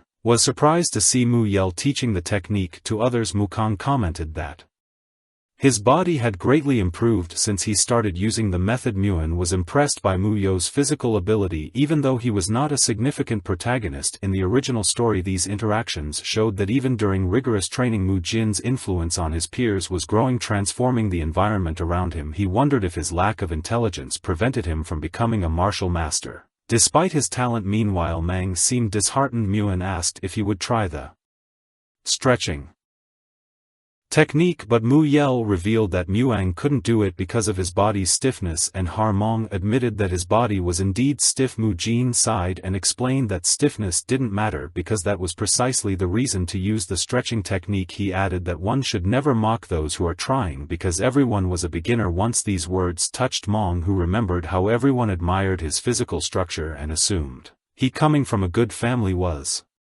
naturally talented. This pressure motivated him to work harder to meet expectations. Inspired by Mu Jin's words, Mang admitted he was right with that. Muin approached him and pressed back firmly, and Mong complained because it hurt a lot. Muin noticed that Mukong's body was also stiff, though not as much as Mong's. He was impressed to see that Mu Yel could easily perform a full stretch, and he had also taught them when Muin wasn't around. The four of them performed side-bending exercises together.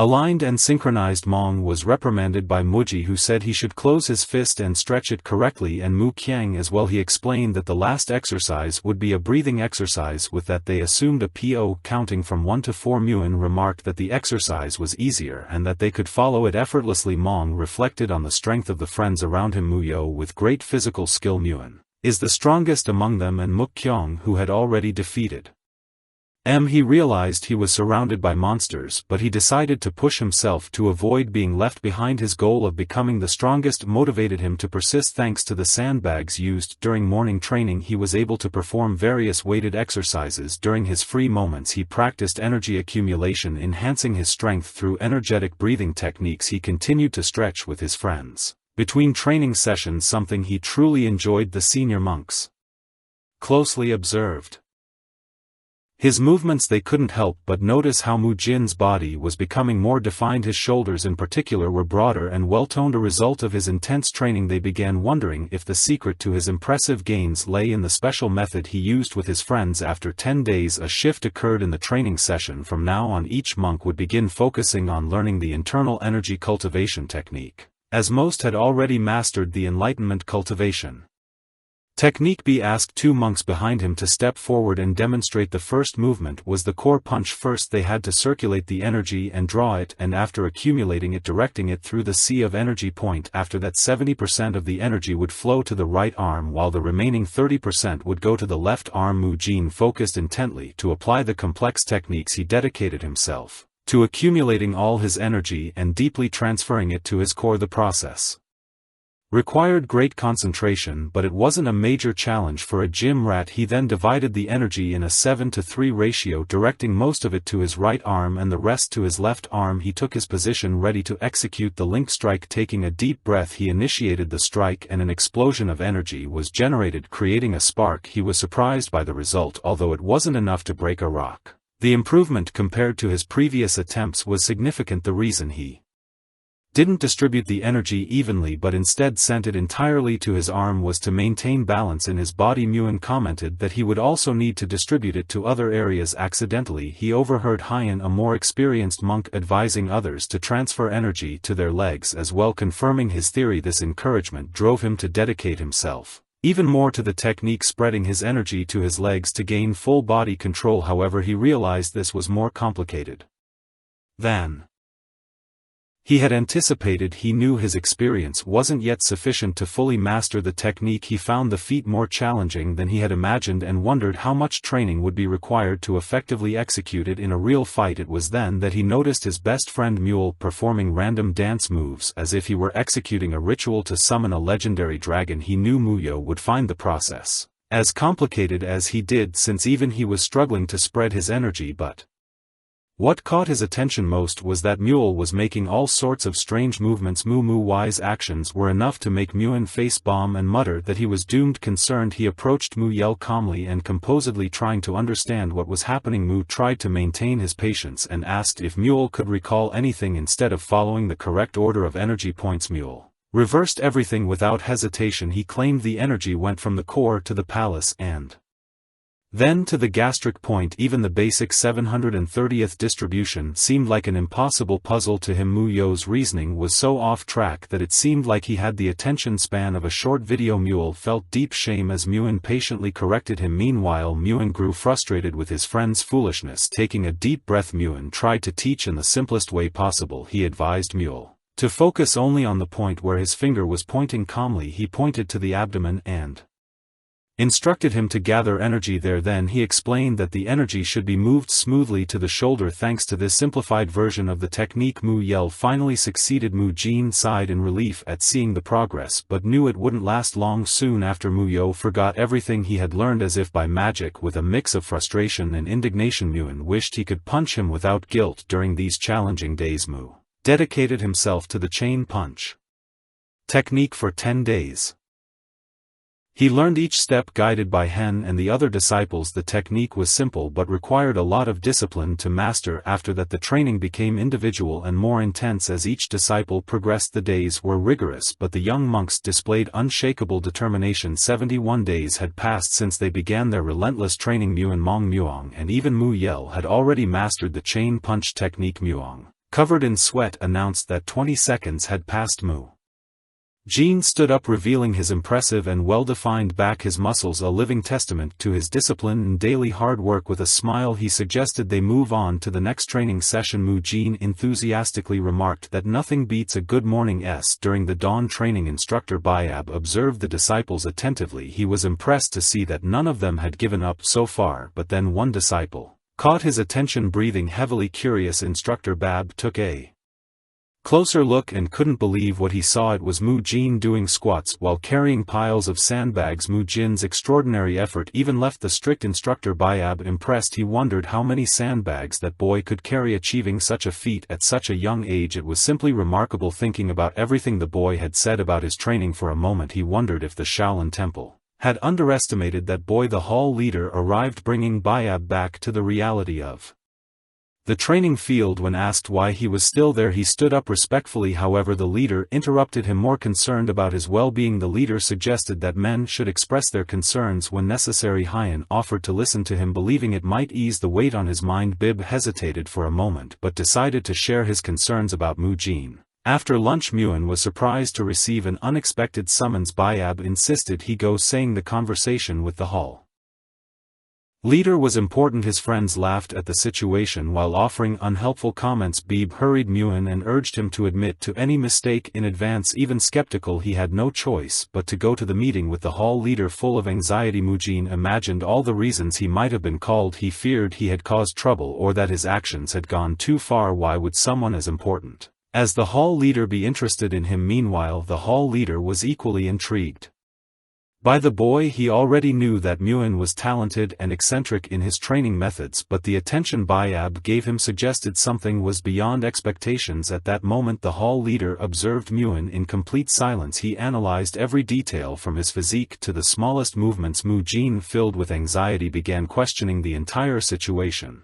The prolonged silence made him think they were just competing in a staring contest. Noticing the leader's gaze directed at his body, Muin became even more confused. He began posing like a true bodybuilder in front of the respected leader. The hall leader, astonished, asked in a shocked tone what Muin was doing. Muin quickly replied that he was just trying to change position. The situation reminded the leader of the first time he summoned Muin. On that occasion the reason hadn't been the best and brought back uncomfortable memories. Still anxious, Muin asked if he had been called again for the same reason. The leader assured him the reason was entirely different. This time he revealed that the summons was to confirm something with his own eyes. This explanation left Mu Jin even more uneasy, full of questions. The hall leader stated that after careful observation he noticed a remarkable change. The leader explained that his body had grown much faster than the other disciples. However, he said that this wasn't the main reason for the summons, and Hien asked if it was true that his family's training method explained such growth. Mu Jin made a displeased expression, knowing an endless lecture was about to follow. Gathering his courage, he asked if the leader simply wanted to compare training methods contrary to his expectations. Hien explained that the Shaolin Temple wasn't as close-minded as Muin used to think. In fact, the hall leader was there to make an unexpected proposal to the young monk. Muin was confused and thought the old man had finally lost his sanity. During his time at the temple, all he had received from the seniors were criticisms and judgments, but now Han revealed the real reason behind the Shaolin Temple's longevity for over 1,000 years. He explained that the secret lay in its ability to correct flaws and adopt what was good. There were moments to be kind, but also moments when it was necessary to be firm. In other words, if Mu Jin's method was truly efficient, they would adopt it without hesitation. The statement left Muin completely shocked, unable to hide his surprise. He had never imagined he would have a real chance to prove the value of his training. Even more surprising was that the hall leader of all people would give him such an opportunity. With a voice full of disbelief, Muin asked if he had heard it all wrong. He could hardly believe that Hyan was seriously considering accepting his method. Muin remembered the respected figure before him, the leader of the Arad Hall, who before becoming a master of martial arts had pursued aestheticism in search of Buddha. Including Mu Jin's training would mean testing a method whose effectiveness was uncertain, but Hyan said the Arhat Hall would try it first. Despite this, he decided to take the risk so the Shaolin Temple could grow stronger. Shaolin would become more capable than ever with Mu Jin as a new fundamental pillar. But to everyone's surprise, Muin reacted with reluctance to Hunk's proposal. With a confused expression, he asked why he should agree to it. Han was incredulous at the unexpected rejection and questioned Mu Jin's refusal. Bell leader asked why, and Muin argued that there would be 70 young monks to train, which would hinder his own progress. Additionally, he reminded that others had treated him like a mannered man since the previous incident. In Mu Jin's mind, no one would follow orders from a lunatic like him. Moreover, he saw no personal benefit in helping those ungrateful brats. Mu Jin stated that he wouldn't gain anything from it, and could lose a lot of time. He made it clear that teaching others wouldn't help him achieve his Goals faster nevertheless. Because of Hyan he tried to be as understanding as possible. Muin decided to accept the task but only under a specific condition. That same night as the moon illuminated the sky with its silvery glow everyone was fast asleep. Mujin took a deep breath preparing to let out the loudest yell of his life. With a forceful exhalation he unleashed a powerful roar that echoed through the silent night. The yell abruptly woke all the monks, leaving them startled and confused still. In the dark they ran oriented to the training grounds, not understanding what was happening. They wondered why training had started so early without even hearing the bell. When they arrived they were left speechless to see who was behind the call. Their eyes widened as they saw Muin standing there ready to lead the training. The shock was even greater when they noticed that Hyan and Bab were standing beside him. Seeing such respected figures supporting Mujin left everyone in disbelief. Hen explained that the reason for the call was simple: they needed to warm up before the main training session. From that moment on Muin would be in charge of the early morning training. The announcement made many monks laugh as they didn't take Mujin seriously. However, Mujin had anticipated a negative reaction from those who considered him a lunatic. Knowing he couldn't allow himself to be underestimated, he took a deep breath and demanded absolute silence. Mujin's voice echoed firmly, showing he would no longer be ignored by anyone. His authoritative tone resonated throughout the temple with the presence of an experienced veteran. Even Bayab was impressed, watching the young monk with admiration as he revealed a new side of himself. Mujin made it clear that from that moment forward he would teach his family's training method. He demanded to be treated not as a new monk but as a respected instructor. His request didn't surprise Yun, who was even more impressed by Mujin's leadership qualities. In addition to being talented and perceptive, Muin demonstrated firm determination and the stance of a natural leader. With a serious expression and a decisive voice he showed he wasn't there for jokes or hesitation. However, Mong noticed the laughter of some monks behind him in the field. Those laughs and whispered insults deeply irritated him because he knew Mujin's potential. Mujin also noticed the disrespect, and clenching his teeth took a firm stance to confront them. He stared at the monks with sharp eyes and asked authoritatively if they thought this was a joke. To end any doubts, Mu asked if anyone had a problem with him being the instructor from now on, including those who had laughed earlier. He challenged them to express their objections right then and there. As expected, young monk stepped forward ready to challenge his authority in a mock fight. However, Mu moved with unexpected speed, ducking at the last second. The maneuver caused a monks to clumsily collide with each other.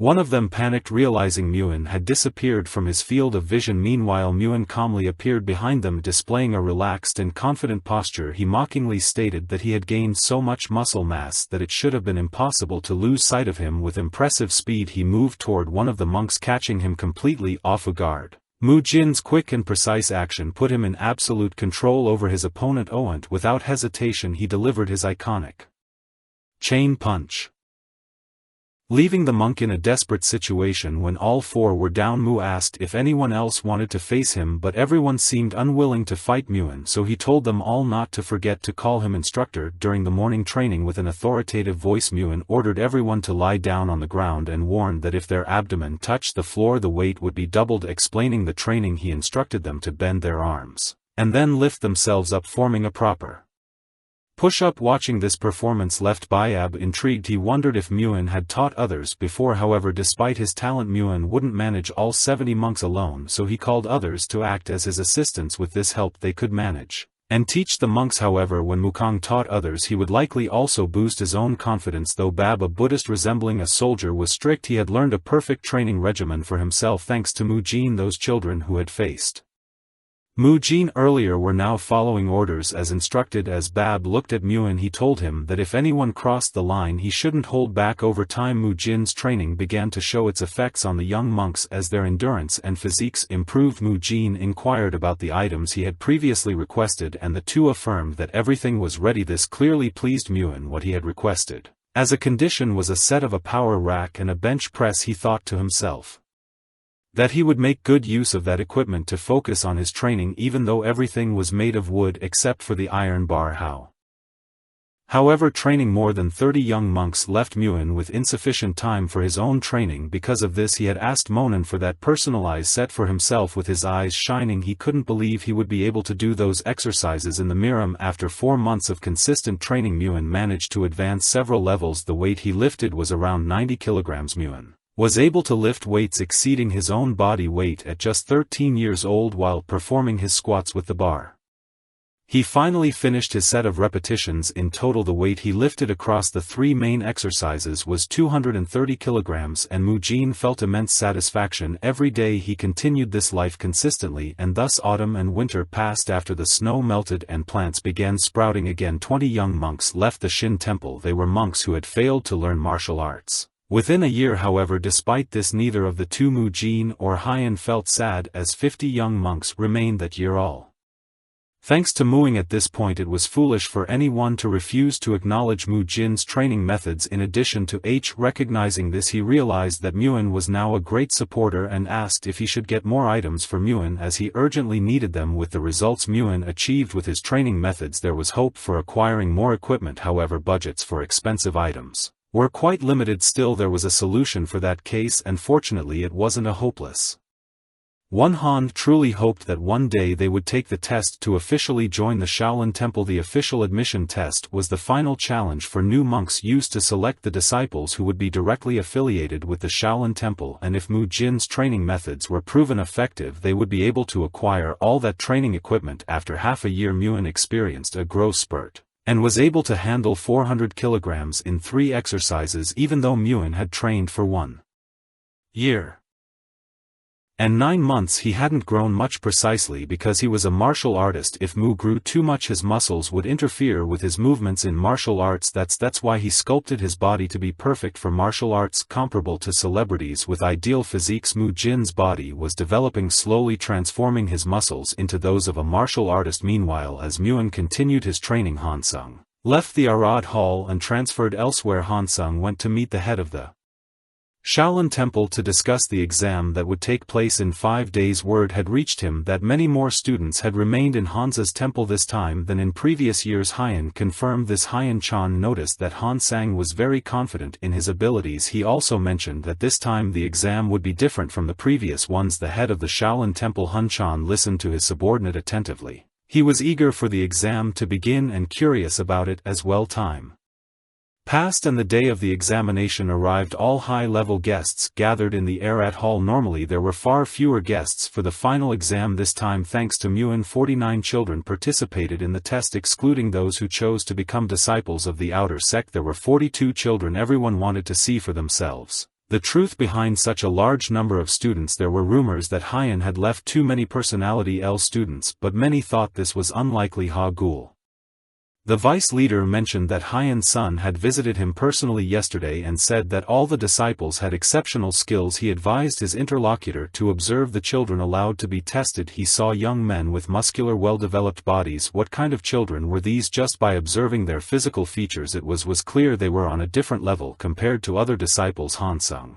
had complete confidence in them. Arriving at the walls, he thanked everyone for coming.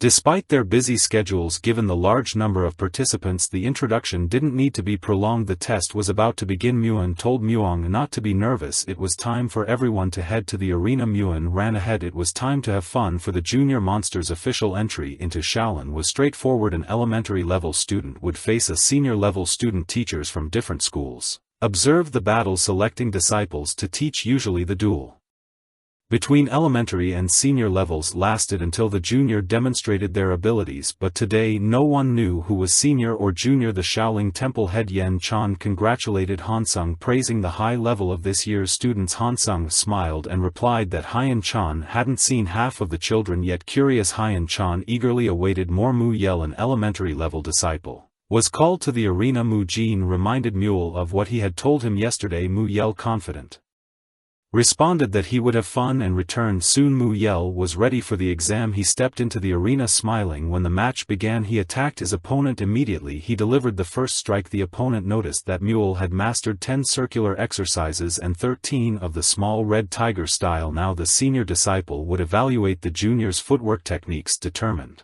he tested the junior's improvisational skills and how he used techniques during attacks. Mu Yel spotted a weakness in his opponent's defense and quickly took advantage of the opening, launching a swift attack. It seemed as if he was attacking from all sides at once. He prepared a powerful kick, but the senior struggled to block it. It was unbelievable how the junior moved so quickly as the senior held Mu's arm and prepared a strong left punch. Mu's defeat seemed certain, however. Mu Yell fell like a cat and escaped at the same moment he got back up and his opponent missed the target. The boy's smile remained intact. The audience was as Pun Mu Y's instinctive movement resembled that of an animal. How does someone learn to control their body like that? The boys seemed to possess a unique flexibility that responded to his instincts. The teachers advised the students to watch closely. Hagaul commented that Mule should be trained by him. The duel was over. Mayo reflected his animal-like flexibility wasn't enough. He thought hard about how to improve. First, he focused on his arms and legs, then on blood pathways and flows. Soon he realized he should only train the connections between techniques, ignoring the flows. Haiyan Chang asked Haiyan Sayang how he managed to raise his students' level so much. He secretly sent talismans to them. An entry-level student, Mong, was called to the ring. Muan met him to help him stay calm. This year Mong had transformed into a mountain of iron muzzles. He wasn't nervous at all. The flows erupted in embarrassed cries. This was a junior student. There was some kind of disappointment. Perhaps they were hiding his age. Mong's opponent looked up at him. How could a junior disciple grow to 186 cc? Mong thought that until this day he had endured the hardest training. There was no way he would lose. The referee ordered the start of the sports battle and Mong rushed like an athlete to attack. Muan remembered that despite his excellent physique, Mong's body was like wood, so they used stress to build muscle mass. His appearance added to that, and now Mong was an impenetrable tank and attacker. Mang's opponent barely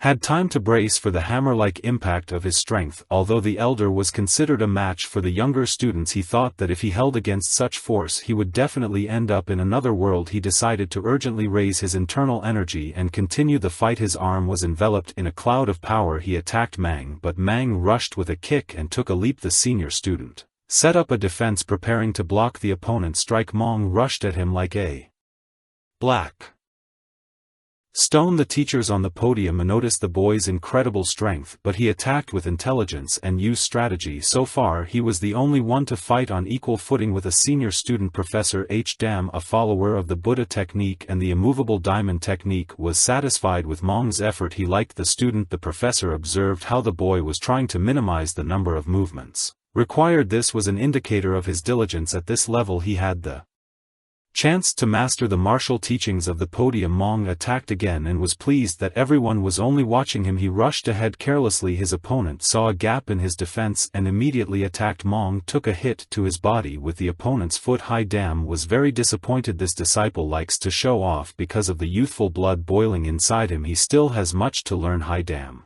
decided that he would personally train Mong. Mong returned in a very depressed state. Muan supported him, saying everyone makes mistakes, but the fight was enjoyable. M. Kyung was called to the stage. At that moment Muan recalled that the boy had never fully recovered from the fight with the other students, therefore constant training was necessary to suppress his madness and prevent him from becoming the bloodthirsty monk from the book. But Muan knew that Mukong was much more dangerous than both. Mu Yel and Meng, the senior student, was analyzing Mu Kang's fighting technique. 6 hands of the sun, diamond, palm, stone, column, stone, finger. He used an infinite number of techniques. The boy seemed to know absolutely every technique. The senior student was mirroring them and couldn't go on the offensive, but it dawned on him that this boy was a genius. Muan watched the fight. Mu Kim was a bit scared at first, but then everything went smoothly. What worried Muan was that in long battles Mu Kim would become an empty shell and lose control of himself. The referee shouted that the match was over. Mook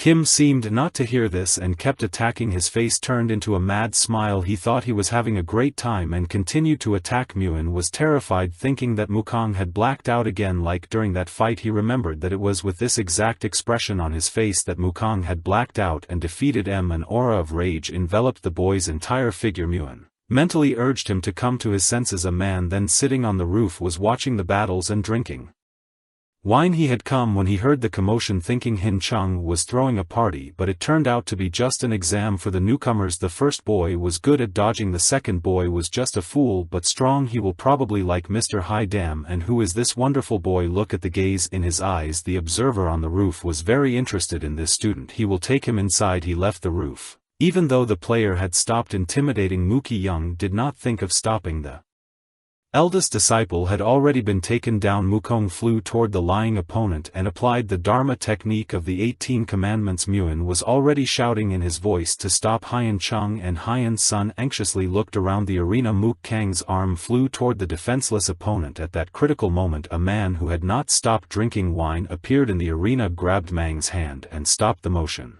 Many people recognized him as Haiyan mentor. Hai Dam shouted, "How could the mentor bring a drink during a duel? What kind of example is he setting for his disciples?" Haiyan opened the flask on the spot. Haiyan was surprised to realize that the flask contained only water. He did not deny Huan's usefulness to the temple, but there were limits. Haiyan approached Yan Cheng's disciples and the rest of the audience. He apologized for intervening in the middle of a duel, but felt he should be the one to take this young monster under his sword. Everyone agreed that the young monster Mukong skills were incredible, but only Haiyan, the leader of the Emerald Order, could handle his madness. He was the only one among the Shaolin disciples who had gone beyond the law of not killing. A group of those willing to do anything to eradicate the most wicked evil Shaolin. Haiyan Chung also thought it was a good idea for the boy to start training under the guidance of Haiyan, the one who confronted demons. Would he be able to take control of his madness? At this moment Haiyan was patting Mook Kang's head and saying the boy was simply made for his clan. Mukong came to his senses and screamed. Haiyan laughed and admitted he was shocked. He never thought he would take a student crazier than himself. Seeing Mookie Young and being embarrassed by this discovery, Haiyan left the examination test as if he were not interested in what was happening. This situation stirred the audience a little, but soon they calmed down,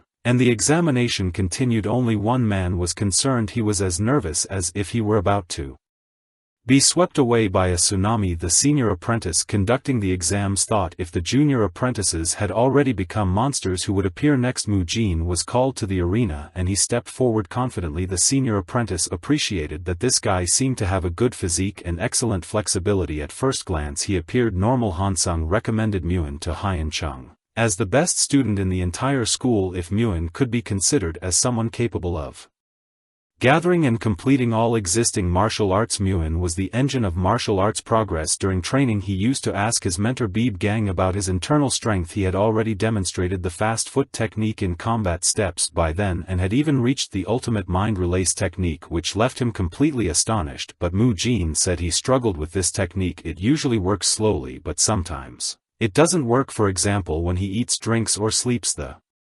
technique fails. Be Up Gang realized the boy was a genius and was driven crazy by it. Nobody uses techniques while eating, drinking or sleeping. He asked if the boy knew about the iron clothing technique. Muin knew it was a low-cost technique used by mountain bandits. Beeb Gang disagreed with him. This armoring technique allows you to strengthen your body and protect yourself from metal weapon attacks. It was once popular, but then it became less and less common because it wasn't very effective against masters who had reached a high level. But true iron clothing not only toughens the skin, making it as strong as iron, but also allows energy to be absorbed through the skin. This was a revelation to Muin, and Bayab Gang continued explaining that the technique began to lose its former glory when disciples who had not fully mastered it left the temple. They spread an incomplete version. Muin realized that if he mastered this technique, he would be able to absorb energy at any time, and if he combined it with training, he could double the effect. If he combined the iron technique with ribbon training, he would find a better use for it. Mu Jin had an incredible talent for learning technique after technique and practicing everything he encountered. He achieved unimaginable results in basic martial arts. Probably he achieved his goals so easily due to his experience as a trainer. However, in the future he was going to participate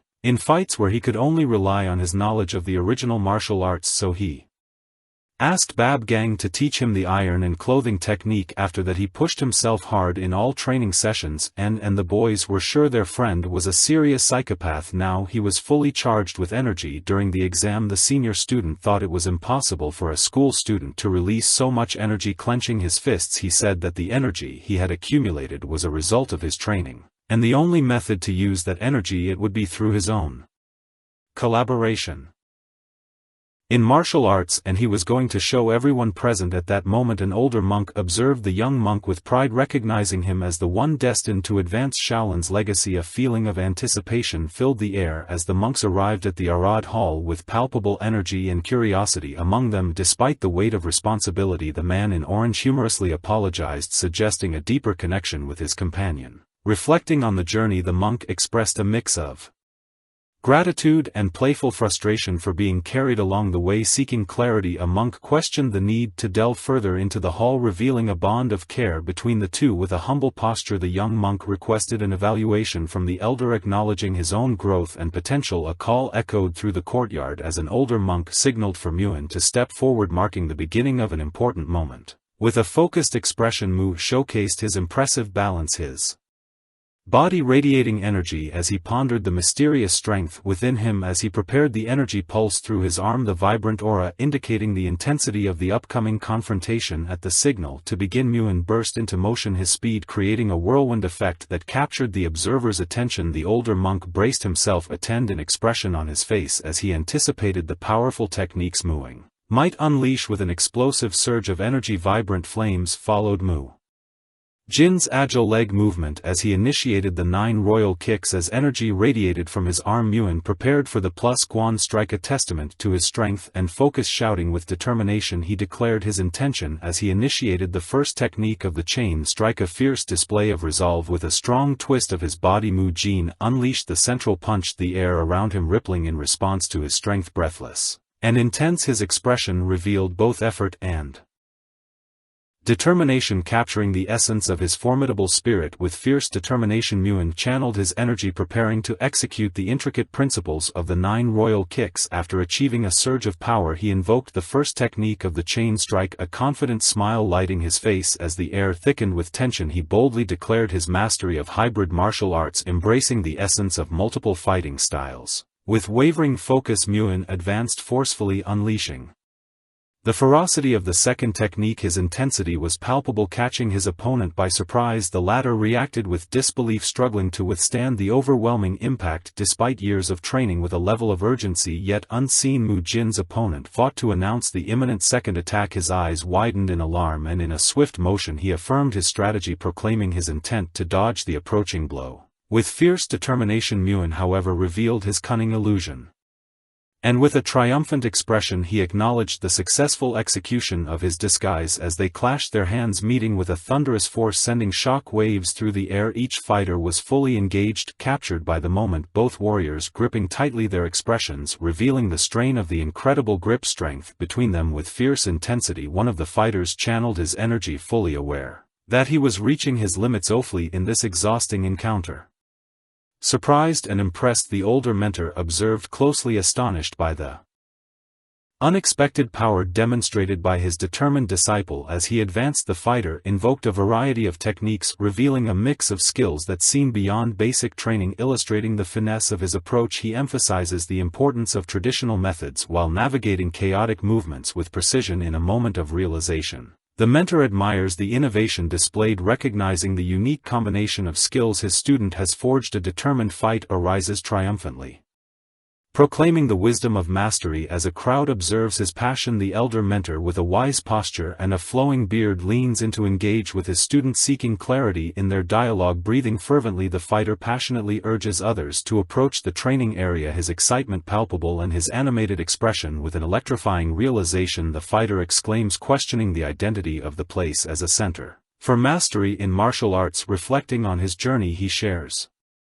his dedication to rigorous training over the past 2 years, revealing both diligence and frustration. The fighter unleashes his full power, passionately expressing the freedom of fighting without fear of injury, a fiery aura surrounding him. With a clenched fist raised high, he embodies the excitement and nervous anticipation that accompany a confrontation with a formidable opponent. As he charges forward, each moment seems suspended in time, conveying the intensity of his focus and determination. The Fighter's sharp gaze remains fixed on his opponent, perceiving their next move and the subtle shifts in the battle. A moment of realization dawns on him as he contemplates the unexpected turn of events, questioning the noise around him. A figure in an orange robe stands confidently amid the crowd, a glimmer of recognition lighting up their expression as whispers fill the air. On a balcony, two men watch in shock, their faces reflecting disbelief, while a third figure gestures dramatically below them. An elderly master cloaked in red rushes forward, appearing to pay homage, his movements laden with urgency and respect. A group of students bows deeply in reverence, united in their admiration for the imposing presence before them. In a dialogue full of sincerity, a figure fervently apologizes to another, suggesting a deeper connection and shared understanding. A young man with thorough brows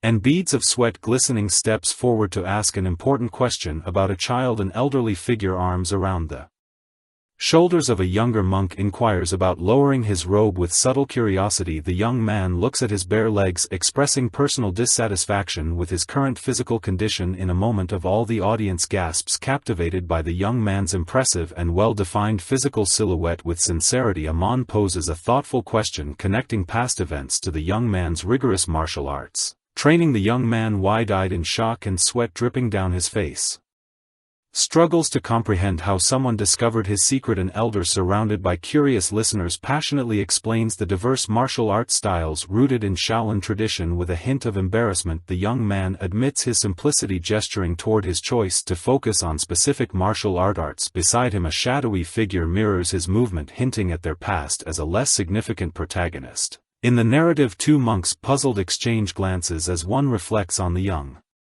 man's insecurity in mastering advanced techniques. The young man describes his understanding of hybrid martial arts, demonstrating a stance with energy and circling his fist while balancing on one foot. Arrows indicate the flow of energy through his body, illustrating the dynamic movement required for mastery. With a focused expression, the young man trains under the elder's watchful eye, determined to strengthen his physical resistance against amplified forces. With a sense of surprise, he absorbs the elder's knowledge about the Iron Guard technique and its importance in controlling raw power. Confusion and curiosity linger in the young monk's mind as he questions the identity of the wise elder beside him. The abbot inquires about Muin becoming Babgon's disciple, a serious conversation underscored by curiosity and potential. In silent contemplation, a young man reflects, pondering the immense power of the elder, his thoughts swirling with uncertainty. A close-up reveals the elder's hands, suggesting a troubled past and physical impact challenging the expectations of a typical Shin monk. A look of confusion crosses the young man's face as he admits his unfamiliarity with the elder's name. In literary circles, showing surprise as he questions the elder's identity. The atmosphere thickens with intrigue, highlighting a search for knowledge and understanding. A young monk stands solemnly before the elder, gesturing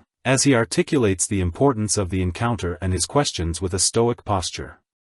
The elder begins to reveal the legacy of his great Mhongang. In a powerful proclamation, he unveils Hang's reputation as the greatest martial talent in the world, a statement that resonates deeply. The young disciple, brimming with enthusiasm, reflects on his own lineage while recalling the shared name among his peers. The elder recalls the time when Hongguang surpassed his superiors, emphasizing his unparalleled talent. With conviction seated at the table, two figures contemplate the damages sustained. While a lantern casts a soft glow over their serious expressions, the elder's face is marked with concern as he reveals the alarming threat posed by the demonic cult, highlighting its gravity. Shock overwhelms the young disciple, his wide eyes reflecting disbelief as he processes the mention of the demonic cult with urgency. The elder recalls a dark period when the cult invaded the peaceful lands, sharing the severity of their actions. The elder sternly explains the value of protecting lives, emphasizing the commitment to thwart the cult's threats to peace. Amid rising tension, the senior monks restrain Hongguang, ensuring his safety amidst the chaos of war. The urgency intensifies as the elder mentions the need for his superiors Kong and GM to engage in the battle ahead. A swift attack is depicted as the demonic cult launches a task force on the Shaolin Temple, catching the defenders off guard. In a fierce confrontation, Hongguang demonstrates his unmatched skills, proving himself untouchable against the cult's Overwhelming force second and third class disciples express their concern about not being strong enough against the demonic cult, their faces etched with worry as they realize the magnitude of the imminent conflict. In a dramatic revelation, they uncover how the cult manipulated their resources to gain an advantage. A fierce cry erupts as a disciple reacts to the looming threat, determination swelling within him. With a powerful leap he springs into action, ready to face the challenges ahead. The disciples advance, weapons raised, faces fierce with the fervor of battle, ready to confront the approaching threat. An injured disciple defiantly addresses the invading cult, his body marked by battle wounds but driven by unyielding rage. The painful truth emerges as the warrior reflects on his sacrifice, bearing the weight of his choices amidst the chaos. A wise elder contemplates the past, his somber expression suggesting the heavy burden of loss and what could have been, faced with the reality of the injury sustained. A young disciple seeks confirmation from the elder about the fate of his great master. A young disciple full of determination proposes a solution to treat the wounded, his confidence radiating. An elderly figure is taken aback, eyes wide with disbelief as he questions the young disciple's ability to provide aid. A grim man remains silent, reflecting on failed treatments while doubting the young disciple's claim. With incredulity, the young disciple, raising his hand for emphasis, outlines the challenges ahead, acknowledging the limits but still offering hope with resolve. The young disciple conveys his potential to restore movement even if the path to full recovery remains uncertain. A concerned young disciple questions the monk's knowledge, carefully addressing the learning process of an injured monk. A skeptical figure leans against the door frame, closely observing the young disciple's remarks, while contemplating the implication of past treatments. Images of intense training emerge, illustrating the disciplined regimen the monks follow to hone their skills and heal injuries. A surprised elder clutches the edge of his robe, seeking confirmation of the claims presented, his brow furrowed with doubt. The young disciple, with determination etched on his face, explains the challenges ahead, emphasizing the significant differences in conditions between the two monks. A tense, urgent hand strikes the surface, emphasizing the necessity of certain requirements in the discussion at hand. A visibly distressed elder exclaims passionately about the extreme. Shaolin Temple will go to save a life. A martial artist radiating energy and focus demonstrates the universal desire among practitioners to enhance their physical abilities. In stark contrast, a practitioner lies on a table while a healer employs questionable methods, raising ethical concerns about his approach. Despite several attempts to improve the boy's condition, the treatments resulted in exacerbating his physical challenges, revealing disastrous, reckless practices. A young martial artist trains diligently, illustrating the dedication needed to achieve stable transformation in physique. Abbot Hongang engages in a serious conversation, firmly believing that the boy has the potential to assist him. A resolute and intense elder contemplates the need for a great sacrifice for the sake of a revitalizing pill, and with conviction in his stance declares his willingness to give up an arm inspired by the sacrifice of a revered abbot.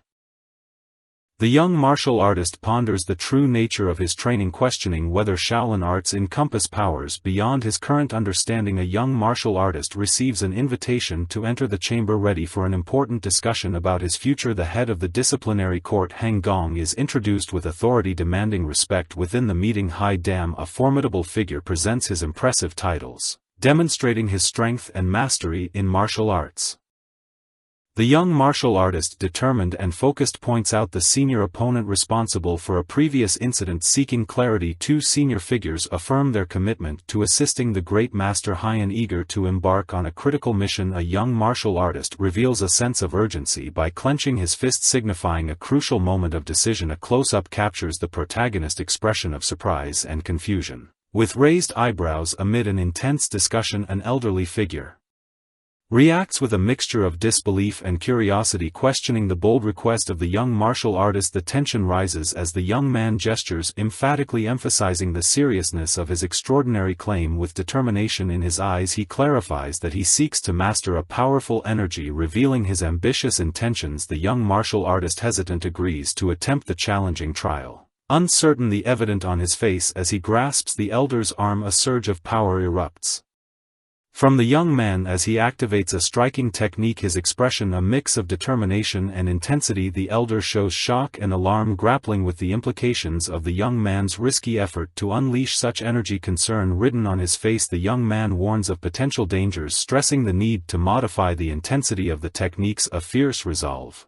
transforms his posture as he responds defiantly, expressing his willingness to accept the challenge despite the risks involved. The young man confidently asserts his capability, urgency in his voice, insisting on addressing the elder's concerns about safety. An analysis of the situation unfolds, sharing details about the lack of necessary equipment for effective treatment. With energy crackling around him, the young fighter demonstrates a modified technique, anticipating the elder's reaction amid a tense atmosphere. A specific location is mentioned, suggesting where modern equipment could be found to aid the healing efforts. As he prepares for the procedure, the young man outlines a plan involving muscular electrical stimulation. Determination evident in his expression, the elder, with furrowed brows of skepticism, questions the feasibility of sending electricity into the muscles, his pipe resting between his fingers. The young man explains the benefits of electrical stimulation, passionately detailing its impact on muscle metabolism and blood circulation. Surprised, the elder probes further, intrigued by the potential results of the treatment and expressing concerns about its efficacy. A serious expression crosses the monk's face as he emphasizes the time required to see tangible results from the proposed treatments. With renewed confidence, the young man instructs the monk on the next steps, eager to share his knowledge and advance the healing journey. The elder, with a determined expression, insists on using Hang Guang's extreme energy, asking the young man to channel its potential onto him. A powerful burst of energy emanates from the young man's palm, bold text conveying the intensity of the divine palm of realized strike. Sweat drips from the young man's forehead as he reacts to the overwhelming heat, exclaiming his discomfort urgently. The elder calmly and firmly reassures the young man, emphasizing the importance of reducing the energy wave's potency directed at him. With focused resolve, the young man instructs how to channel the energy, effectively comparing it to the sun shining in the sky. The young man urgently requests weakening Haiyan Wang's extreme energy and bringing it closer to his palm for better control. An expression of concentration fills his face as he recognizes the ideal level of heat surrounding him. With beads of sweat gleaming on his skin, the elder meticulously explains the roles in the treatment process, highlighting the particulars of the electrical stimulation device. With authority, the elder instructs on the duration of shortwave daimi used, drawing parallels to the teachings of a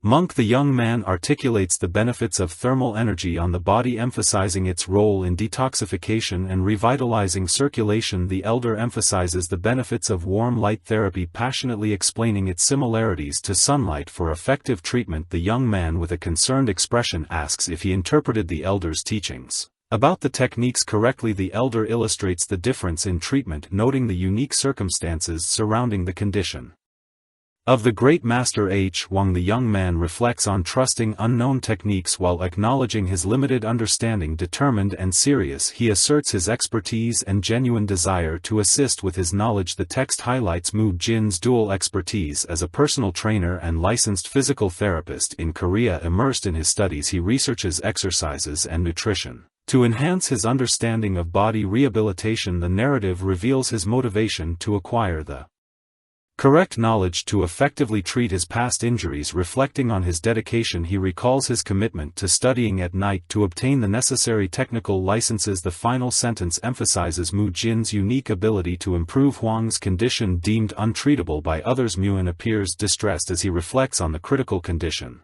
of the great master Hangguang. Shock evident in his expression, he expresses his genuine desire to help as he speaks to the skeptical elder and the practitioners gathered around him. The elderly practitioners exchange war glances, realizing their previous efforts to assist Yuang have failed. Determined, Muin contemplates the possibility that his unique methods might succeed where others have failed. The elder, visibly anxious, remains silent, regretful of his earlier outburst. Amid the tense atmosphere of the conversation, a somber expression crosses the elder's face as he responds, acknowledging the long-term nature of the proposed method. The young practitioner, with determination in his voice, insists on a trial period but expresses doubts about the outcome. A group of shadowy figures appears menacingly, delivering a grim promise of repercussions for mocking the elders. The young man lowers his gaze, understanding the situation with a weight of resolution. With renewed energy, he enthusiastically encourages a demonstration, eager to showcase his martial arts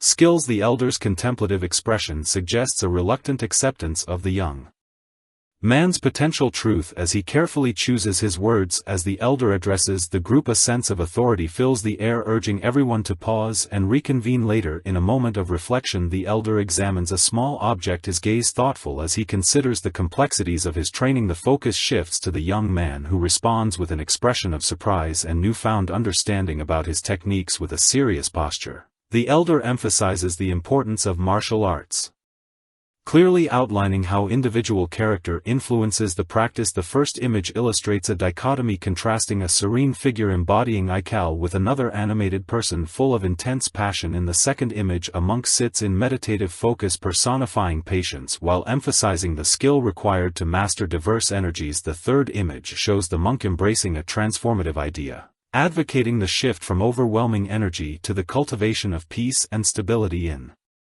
the fourth image, a robust figure expresses surprise, articulating the need for scriptures to temper wild energy, showing realization about inner strength. The fifth image portrays a silent exchange between two individuals, one reflecting on ongoing training and the other affirming their commitment to the shared path. A monk expresses gratitude for the arrival of others, setting a tone of respect and communal purpose in a serene environment. In a tranquil setting, a bold figure highlights the potential of a skilled child to assist a master, sparking hope among serious faces. An elder finds himself in a weakened state, evoking shock and possibility with the mention of a child possessing unique abilities. Two monks discuss recent developments, revealing the urgency and importance of their shared experiences. In the Arad Hall, a close-up captures a moment of determination as a protagonist prepares for the next steps. In a challenging journey, a resolute figure gets ready for treatment, signaling the start of a significant healing process. With focused energy, a look of shock and concern crosses a face as the gravity of the situation becomes clear. Upon closer examination, an emaciated figure rests on the floor, highlighting the critical state of their physical condition and evoking sympathy. A soft voice reassures as the elder expresses no discomfort during the treatment, creating a supportive atmosphere. Skilled hands administer care with the elder's peaceful posture, suggesting both vulnerability and trust in the process. A young man expresses his frustration and disbelief at the Shaolin monk's stoicism, revealing his struggle to understand their resilience. A calm voice announces the start of the treatment, marking the transition to a focused and healing environment. As the elder lies down, a warm towel is gently placed on his back, initiating a process to relax his tense muscles. With care, the young man begins stretching the elder's arms and legs, aiming to ease any stiffness in his body. An image of fragility emerges, comparing the elder's body to delicate porcelain, emphasizing the need for gentle handling during the treatment. Meticulous control is emphasized, highlighting the mental strength required for the treatment process and its complexities. Despite the challenges, Muin exhibits unwavering determination, never showing signs of fatigue or struggle. His unbreakable focus captivates those around him, leaving them in awe of the intensity he maintains throughout the session. Mujin's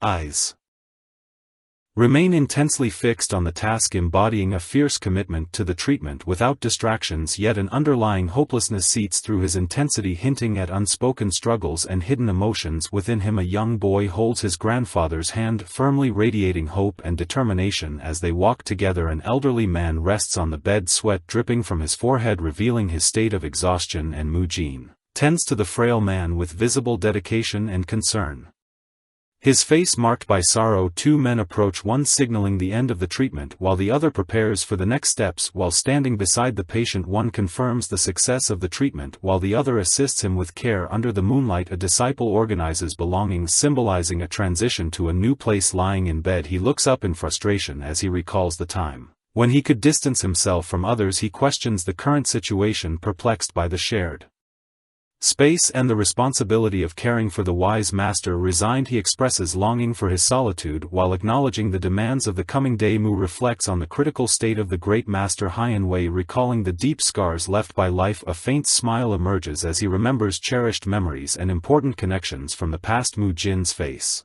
grows somber as he admits how much he misses the figure who shaped his life with determination. A boy helps an elder with care, demonstrating tenderness in the gesture, and the elder smiles warmly as he receives the boy's care. Recognizing the special bond between them, the boy observes the elder's foot with relief, noticing the reduced pain and enthusiastically promising support. With a confident gesture he reaffirms his dedication to his studies as the elder smiles, proud of the boy's kind heart. Sharing a moment of affection, the boy expresses hope for the future surrounded by familiar bonds. Hugging the elder from behind, the boy overflows with affection, seeking comfort in their connection. During the challenging moment, a single trail of incense smoke rises slowly, evoking a somber atmosphere as someone softly calls for their grandfather. 3 mourning fig gathered before an altar with a boy kneeling in sorrow under the gaze of a portrait of the deceased. He laments his helplessness, admitting that he could only offer small gestures of care and support. 2 tear-strewn faces exchange apologies, bearing the weight of shared pain and silent understanding. While studying, he hears a question from his grandmother as a shadowy figure watches in the background. Standing before his grandfather, Muin expresses regret for not wanting to attend university, and she looks at him with concern. Scattered study materials reveal an open notebook with notes on health management, suggesting a deeper purpose. Mu Jin's gaze fixes on a bold poster of soldiers. Reflecting on the gravity of enlisting in the Korean army with enthusiasm, he declares his admiration for the soldiers and imagines his place in a special force. In a moment of joy, Mu shares the news of passing a public exam with his grandmother, and her smile expresses relief and pride. A gloved hand firmly grips another, promising care with unwavering commitment. An elderly figure remains alone, surrounded by untouched food, expressing concern for an absent loved one. Masked figures move through the forest, determined to honor a promise of protection made to a family member. With fierce determination, a soldier raises his fist and vows to protect a dear person against any threat. A mass gaze laden with urgency scans the surroundings with full attention, whispering a name symbolizing a deep family connection. The young man urgently seeks answers about Lieutenant Choi Kik. The tension rises as the young man's face reflects intense concern, suggesting impending misfortune. The portrait of an elderly woman observes serenely, as if witnessing life's unspoken sorrows and sudden losses.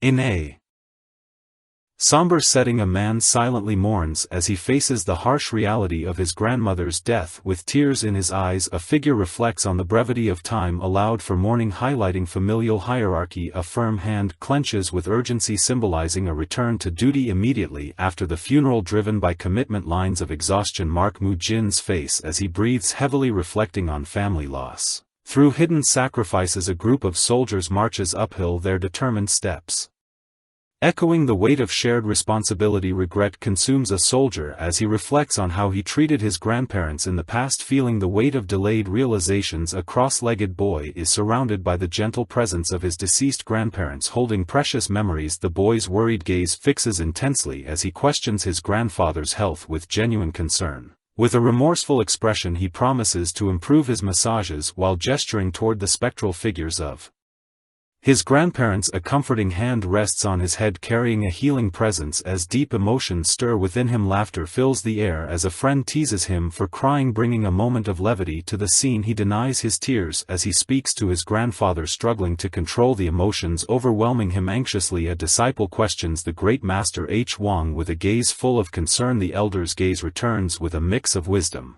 and weariness, reflecting the burdens he carries alone.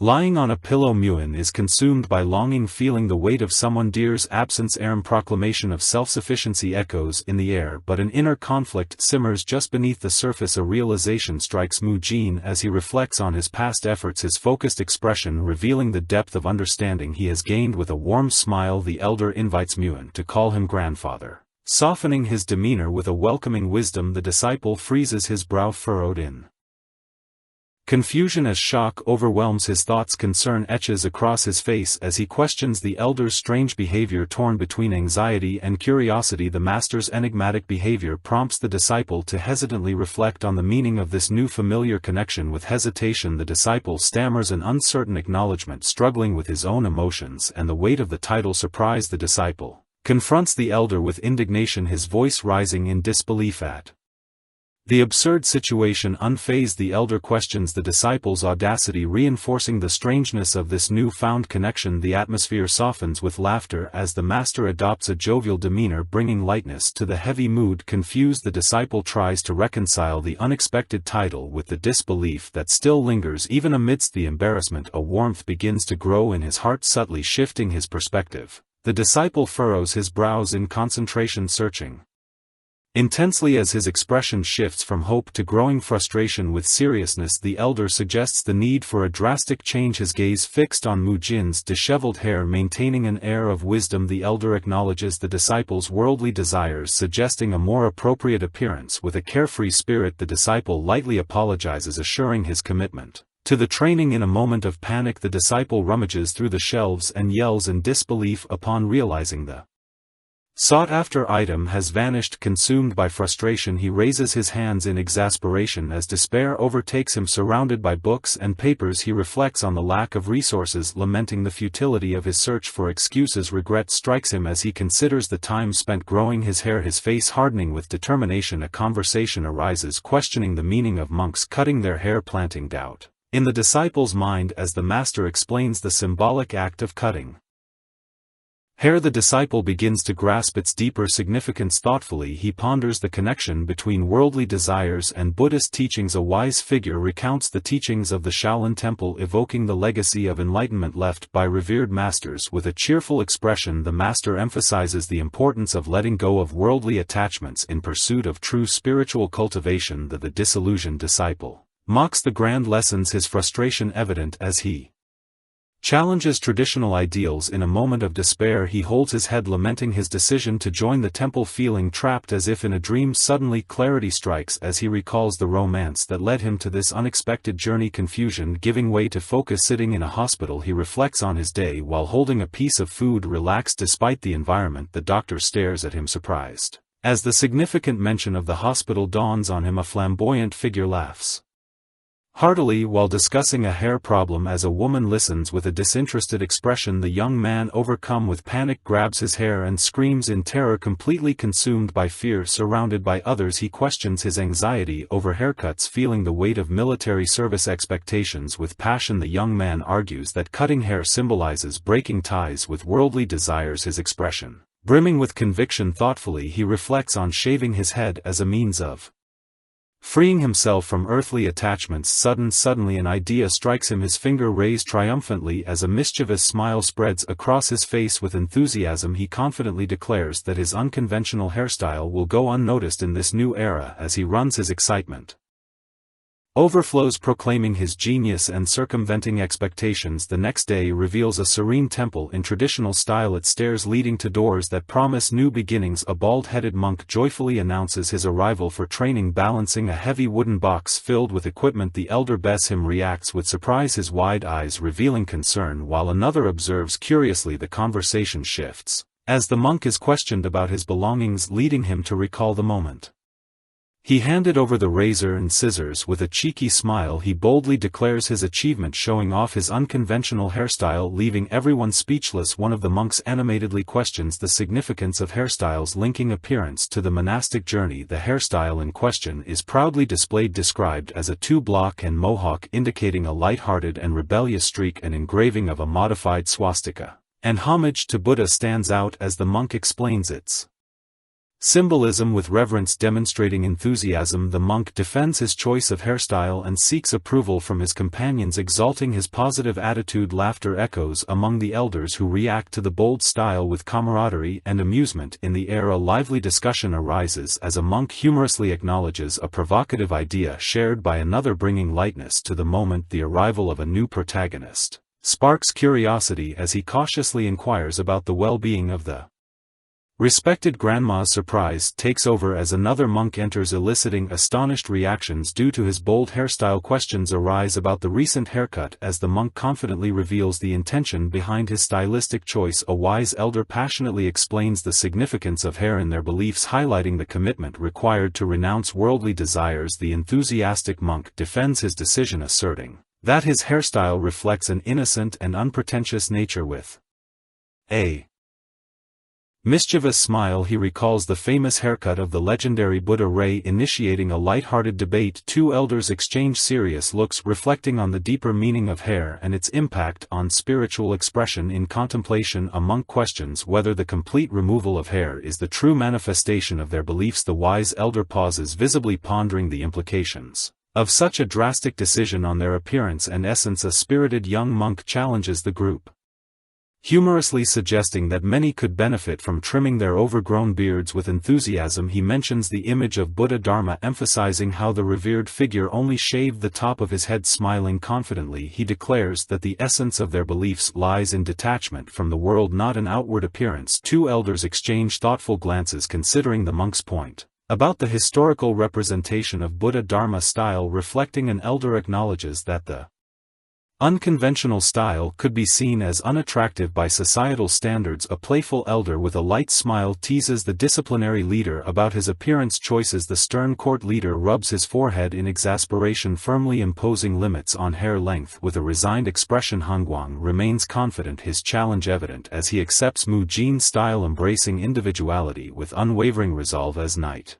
falls, the atmosphere shifts, signaling the end of the day's events and anticipation for tomorrow's training. A surprised crowd gathers, reacting with shock and curiosity as Mu Jin's unexpected hairstyle captures everyone's attention. A cheerful figure radiates happiness, proud, announcing the court disciplinary leader approval of his new hairstyle. A stunned observer questions incredulously the validity of the leader's unusual decision regarding Mu Jin's hair. With a firm expression, a muscular mentor reassures others, stating that if permission was granted it must be acceptable. The atmosphere fills with excitement as nearby monks absorb the contagious energy, eager to follow Mu Jin's bold example. In a reflective moment, a mysterious figure comments on youthful rebellion and the desire for attention among monks on their spiritual journeys. Watch talking confidently, a figure reflects on how Mu Jin's hairstyle symbolizes individuality and inspires those around him. With a casual approach, a bold friend greets Muin, showing curiosity and camaraderie as he initiates a conversation. Playfully, another monk expresses a desire to mimic Mu Jin's hairstyle, seeking advice for his own transformation. Among the teasing, a contemplative colleague doubts his ability to achieve the same success, pondering the challenges ahead passionately. A heated discussion unfolds at the table as monks debate the implications of their hairstyles on their identities and beliefs. A determined monk passionately declares his commitment to Buddhism, emphasizing the significance of his choice without hesitation. In a moment of uncertainty, another monk reflects on his hairstyle options, eliciting laughter from his companion as he shares his indecision. Acknowledging his superior, the senior monk responds respectfully, reaffirming his loyalty and willingness to follow instructions. Tension rises as a powerful figure orders his disciples to capture someone, creating a sense of urgency in the atmosphere. Shocked and frightened, the young monk reacts vehemently, questioning his master's authority. Amid the chaos, amid the confusion, a mischievous monk enthusiastically offers his services for an impromptu haircut, blending humor with confidence. A dedicated disciple diligently cares for an elderly monk, highlighting the seriousness of his frail health. Lines of effort radiate from the frail monk's body, illustrating the physical limits that challenge his treatment. The elderly monk, in a serene state, undergoes a phased treatment plan over several days. With meticulous care, the disciple attends to different parts of the monk's body each day, adopting a holistic healing approach. A text box reveals that Mu Jin's true identity defies the expectations of his role within the Shaolin Temple hierarchy. A disciple confidently announces his departure for training, brimming with enthusiasm and a desire for growth. Sitting calmly, the elderly monk reassures a companion about the care of Grandmaster Hongguang, added a relaxed conversation with determination. The disciple reflects on his daily obligations, balancing treatments with responsibilities in the Arat Hall. In a leader's chamber, a statement conveys excitement about the increased budget for the Arat Hall, suggesting future improvements. Excited, a disciple inquires about the possibility of new exercise equipment, showing enthusiasm for the changes. The instructor with authority explains that all physical training in the Arat Hall will transition to new methods, reinforcing his leadership. An amused monk comments on a disciple's growing confidence, questioning his newly Acquired boldness among attentive observers. The disciple's expression shifts to concern as he processes the implications of his methods being officially recognized. In a moment of realization he wonders if this change means he will have to instruct others, revealing his apprehension about leadership. A figure of authority dismisses time constraints while emphasizing the disciple's responsibility to teach the equipment's usage. Surprised by the sudden requests, the disciple offers his help willingly. Receiving instructions with determination but visibly anxious, imagining the future, he becomes excited about the benefits of the new equipment, feeling a wave of motivation for physical improvements. Suddenly a realization hits him, expressed in a wide-eyed look of concern about the challenges to come. The disciple, dressed in an orange robe, questions the documentation of additional equipment. Intrigued by the authority figure's response with intense focus, the figure explains ideas for new equipment designed specifically for the elderly grandfather's use. Concern grows on the disciple's face as he questions the grandfather's physical condition and the suitability of strenuous exercises. With determination and reflection, the disciple considers a unique exercise tailored for the grandfather, pondering its potential benefits. A colorful illustration highlights the history of Pilates, emphasizing its origins and relevance in rehabilitation, connecting it to the present context. The figure of authority, thoughtful, rests his hand on his chin while firmly deciding on the budget's approval. With enthusiasm, the disciple prepares to jot down essential equipment, his brush poised firmly over the paper, waiting. A wave of uncertainty hits him as he furrows his brow and questions the fees of ability of creating the equipment in modern times. An informative illustration details the types of Pilates equipment, clarifying their materials and the importance of each item determined. The disciple examines practical alternatives, seeking solutions to replicate the necessary materials for constructing the equipment. The instructor shows concern about the estimated material costs, pondering how budget constraints might hinder progress. After a meeting, Muin appears reflective as he processes the information and concludes his conversation with Yen Cham. Excited, the disciple surround Mujin, teasing him about his tardiness and calling him an adorable troublemaker. A curious disciple inquires about the other's baldness, prompting a moment of reflection before the conversation shifts. Muin recalls his training under a monk, highlighting the valuable lessons learned and feeling a renewed urgency to continue. A disciple expresses feelings of suffocation while another tries to console him, showing concern in their expressions. Muyo greets appear with excitement, though a sense of uncertainty still lingers in the air. The conversation deepens, and Mule reflects on his training, connecting the effort to the monks.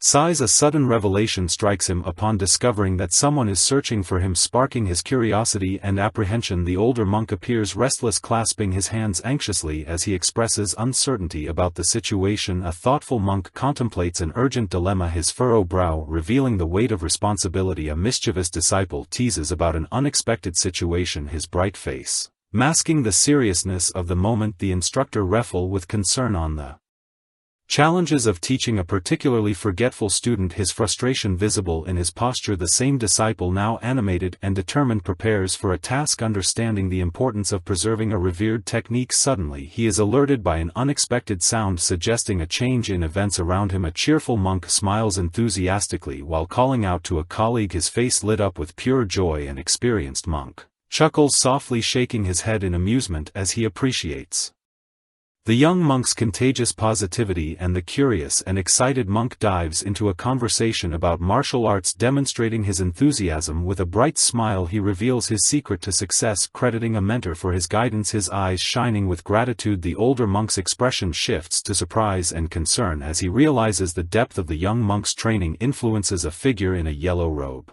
watches, visibly astonished, as a confident young man demonstrates a fighting technique with fervor. The experienced monk walks purposefully across a wooden walkway, reflecting on the unexpected talents of a former student. With determination evident in his gaze, the monk expresses his desire to find Muin, inviting a companion to join him on the journey. A mischievous boy peeks out from behind an older monk, eagerly introducing himself, while the elder watches him with mild irritation. A figure in a yellow robe approaches, an imposing figure, surprise written across their face as they question The unexpected visit of Hale standing firm, he declares that he has urgent business with Grandmaster Hanguang, and a young man Muan reacts with disbelief, question in why anyone would have business with him, while his companions watch with curiosity. The scene shifts to Hang's residence, where the question why me lingers in the air against the backdrop. A serious monk in a yellow robe stares straight ahead, his rigid expression reflecting a mix of tension and contemplation about the situation. With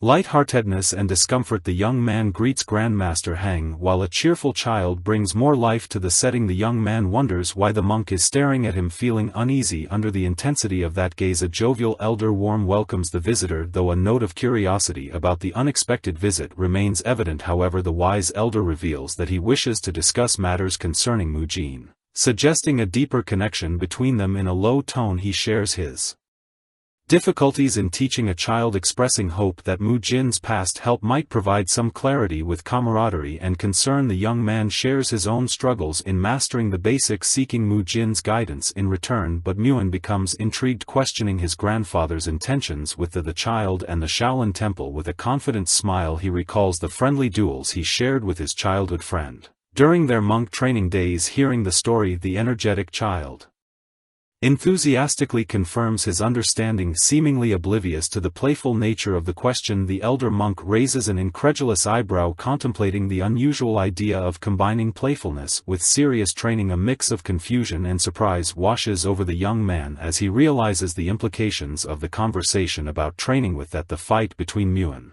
and Muo was about to begin. Meanwhile, the other monks were watching the fight firsthand. Muan asked his friend if he was prepared, and he confirmed even though it was a simulated fight, they would have a lot of fun with it. Changing scenes, it was explained to us about the Shan hand strikes, the martial art created by Dharma. There are rumors that he developed his techniques based on 5 animals: the dragon, tiger, leopard, snake, and finally the crane. That is one of the main martial arts of the temple, and thus they each have a certain level as they are connected to patient and penance. The 5 Shin strikes tend to use energy in a different way, despite that they are quite similar to Taoism. However, this martial art is different from other arts, and despite that the legacy of the 5 Shin hand strikes remains preserved, and Hai Hull is their only successor with the duty of protecting that legacy. The old monk realized that this was the reason he was somewhat impatient. He truly wanted to know if the monk mule would be suitable to use the 5 strikes, and seeing his strange and nerve scene movements that left a doubt in his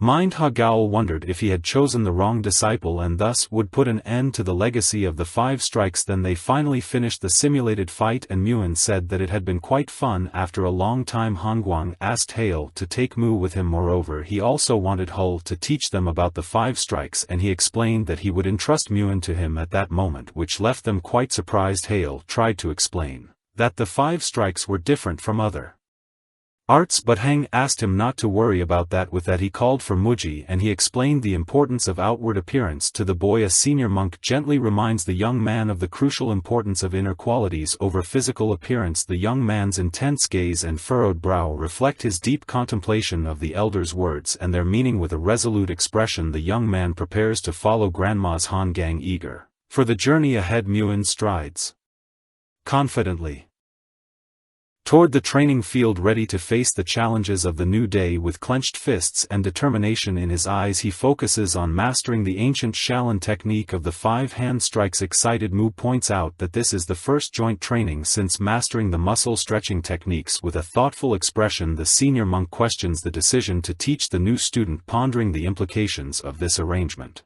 The young man's sweat on his brow demonstrates an understanding of his friend's anxiety given the unexpected circumstances. The senior monk reflects on the strong legacy of his family, hinting at the weight of tradition and expectations on the training journey. With determination, the young man accepts the training, signaling his commitment to embracing the challenge ahead. The elder monk passionately declares that it was Dharma who developed the Shaolin techniques, instructing Mu Jin to focus and learn. The instructor demonstrates the simplest and most accessible crane strike as a bright-eyed crane nearby watches attentively. Beeb High-End positions himself confidently, ready to showcase his skills as the master assigns him to lead the demonstration with enthusiasm. Beeb Gang reveals he has received instructions from Master Hayu, asking Muan to pay close attention, explaining the fundamentals. Bab Gang emphasizes that the first step involves energetic breathing to channel inner strength. The instructor's intense gaze signals the start of a Transformative practice. As words of focus and determination echo in the environment with precision, the monk executes a fluid motion embodying the essence of martial arts with incredible speed and grace. A close-up captures the monk's hands in action, articulating a powerful technique that radiates strength and concentration. In a dramatic stance, he extends his hands, channeling energy through his movements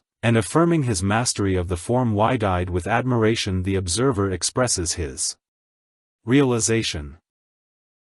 Recognizing the importance of this martial path compared to traditional practices, the monk gracefully mimics the fluidity of a crane, suggesting the importance of harmonious body movement in martial arts. With an encouraging tone, the instructor invites the students to observe and replicate the demonstrated technique. A casual remark reveals familiarity with a peculiar wooden dummy, evoking nostalgia in the training environment. In a moment of reflection, the students share concerns about a fellow practitioner, highlighting their shared journey. The essence of the Sha technique in 5 lies in the need for flexibility and control for complete mastery. A question lingers in the air as a monk seeks to understand his companion's restlessness, creating a connection amid playful banter. With a contemplative gaze, the second monk reflects on the complexities of the movements. The first monk questions the mastery of a martial art form, signaling his quest for clarity amidst confusion. A wise elder appears, sharing insights about the journey of a fellow student and strengthening the sense of camaraderie. In a moment of uncertainty, the second monk reflects on common struggles, seeking answers to the challenges in training. A young man ponders deeply about the reason for his unexpected visit, realizing a hidden purpose behind the situation. Under the moonlit sky, a figure proudly declares possession of a unique martial art, highlighting its personal connection and significance. 2 individuals share a moment of appreciation after an intense combat, emphasizing camaraderie and the importance of mutual support. An elder advises about physical limits in martial arts, warning that excessive ambition can surpass the body's capabilities. The daring figure demonstrates a new hybrid martial art, combining techniques while emphasizing the importance of fundamental skills. A muscular young man channels intense energy, showcasing his defined physique while reflecting on the toll martial arts take on. The body tension grows as he acknowledges his limitations and ponders the consequences of surpassing his physical limits. A contemplative expression reveals his desire for growth while confronting the fear of stagnation in his martial journey. The elderly mentor observes attentively, prepared to offer crucial advice shaped by years of experience and wisdom. A decisive moment unfolds as the mentor suggests learning the invincible punch, introducing a critical point in the quest for mastery. As the book is open, teachings about the invincible punch are revealed with hands, emphasizing its importance in controlling powerful forces. The young martial artist listens attentively, captivated by the elderly mentor's words about the transient nature of life. The master gestures toward another sage, signaling a moment of recognition as the student absorbs the lessons imparted. With a moment of clarity, the instructor summarizes his teachings, urging the young man to grasp the deeper meaning of martial arts. A thoughtful expression crosses the student's face as he reflects on the importance of capturing the true essence of training. A majestic crane spreads its wings, symbolizing the fluidity and grace intrinsic to the martial art being taught. The young martial artist remains in contemplation, recognizing the profound significance of the crane strike in his learning journey. With a firm gesture, the mentor questions the student about his familiarity with the crane, reinforcing its relevance in martial practice. But the student, with a mischievous smile, admits his lack of experience with the crane, adding humor to their exchange as they share a laugh. The dialogue highlights the natural connection between martial arts and the movements of various animals. A young martial artist reflects on the complexities of movement, pondering Mu Wai's unusual flexibility and his struggle to emulate the techniques. 2 mentors discussed Mu's challenges, revealing their concern about his clumsy execution of martial forms. The student passionately clarifies his perspective, affirming the importance of understanding crane movements to master the crane strike. While a thoughtful practitioner draws on the ground, he illustrates the disconnection Mu Yel faces in trying to mimic a crane without proper knowledge. Tension rises as a student encourages another to reconsider the true source of the difficulty, emphasizing that the problem is not with the movement itself. The martial artist demonstrates graceful movements Illustrating the idea that nature inspires the crane's dance and martial arts, a student questions the essence of the movement, reflecting on the struggle to correctly imitate what is inherently natural. However, the mentors debate the effectiveness of their training methods, analyzing their approach to imparting knowledge to Mule. One defends the idea of helping Mu Yal develop a deeper understanding of his physical capabilities, rather than focusing solely on techniques. The dialogue concludes with a mentor asserting that Mu Yo's true learning lies in moving instinctively rather than rigidly following forms or manuals. A young monk enthusiastically discusses Mu's potential to master the crane's movements independently, evoking a sense of possibility, and a perceptive mentor emphasizes the importance of Mu Jin's guidance coming from Granam Hongguang. With urgency in his voice, another student reflects on the importance of a flexible mindset, questioning his previous focus solely on the rigid forms of martial arts. But the monk reflects on his struggle to compete with someone deeply connected to the teachings, showing a mix of frustration and determination. The mentor acknowledges the student's perceptions, reflecting on the need to incorporate less lessons about cranes into his training method. The young monk enthusiastically proposes to show Mu Yal, generating excitement among his peers. Amid the anticipation, a student raises concerns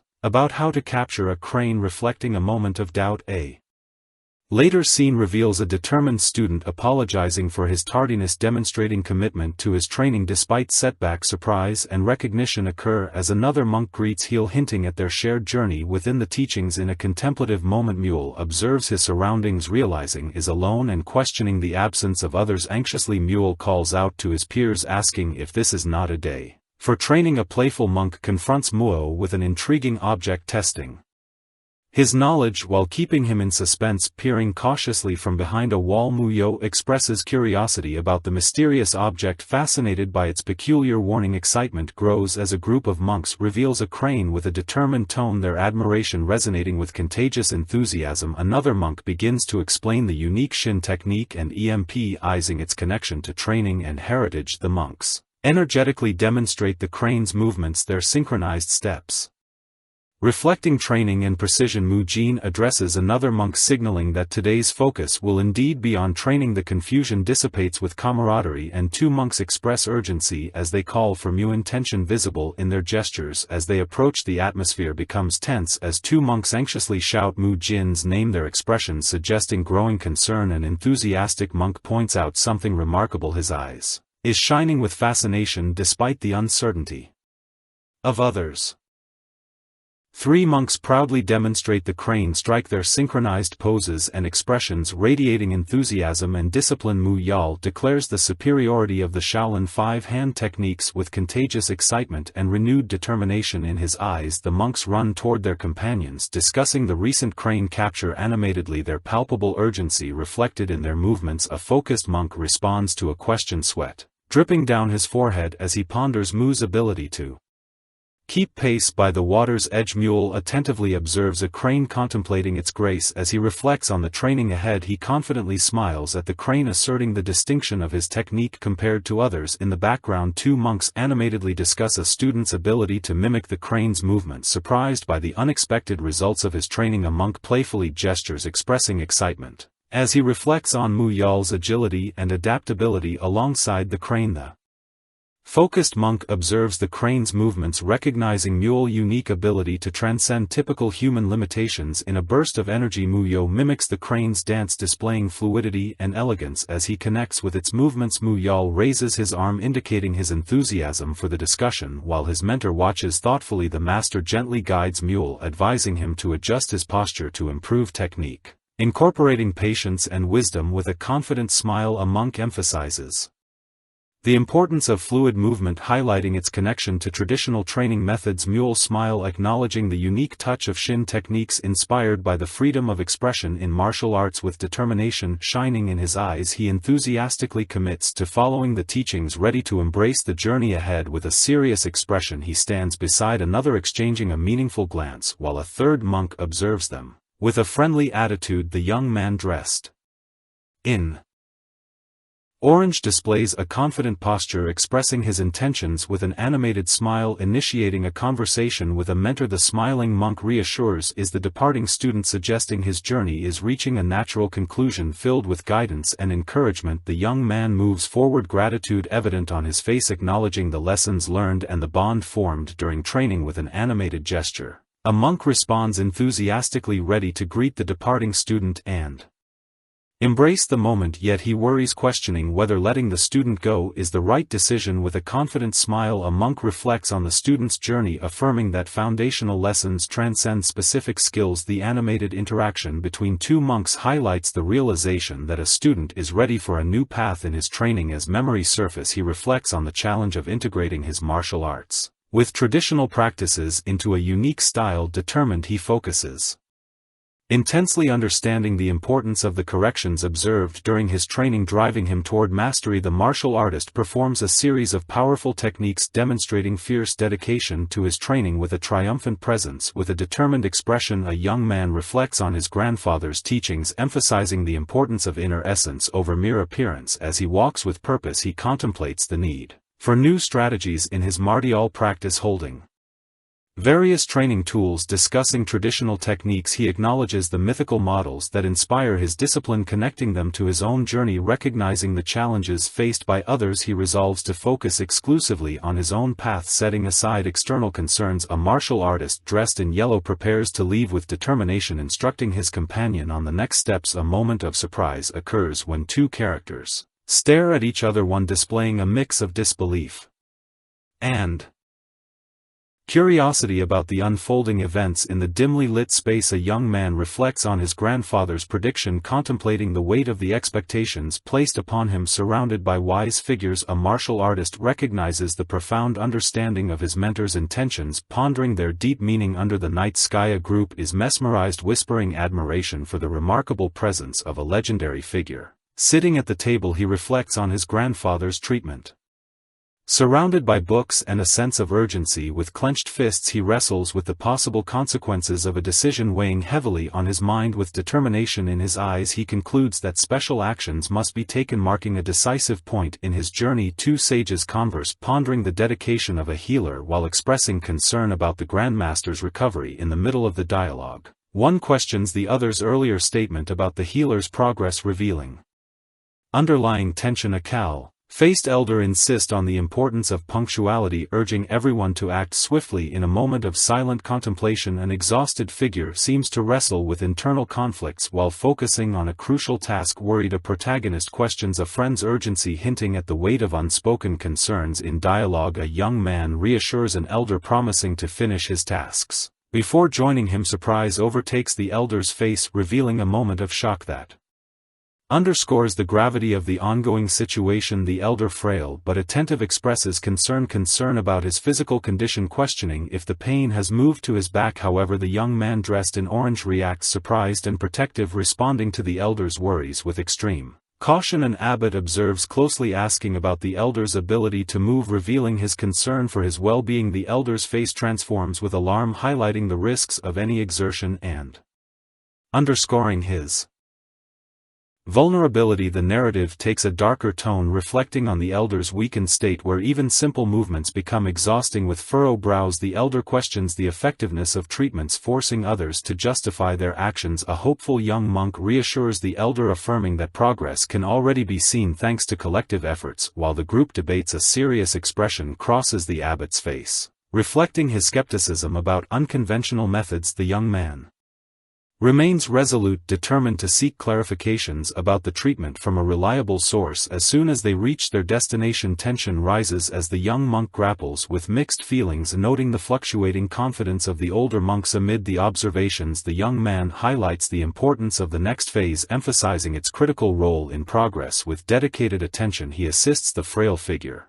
guiding him through exercises to regain abdominal strength. Supporting the elderly man, he patiently encourages him to stand and take cautious steps, fostering a sense of independence. They practice movements resembling rehabilitation, reflecting efforts to restore mobility after an injury. Despite some progress in his joints, the elder still relied on others for movement over the years, evidencing his ongoing difficulties. The image contrasts normal and atrophied muscles illustrating the severe loss of strength in the elder's debilitated body with intensity in his gaze. The young man passionately asserts that determination is essential for success in their endeavor. Mu-jin appears urgently, capturing everyone's attention regarding the treatment plan in question. Three figures question the elder's progress, expressing surprise at the setbacks in his recovery. The young man reassures the group about the elder's current state but suggests future challenges in his improvement process. The image highlights the contrast between normal and deteriorated cartilage, showcasing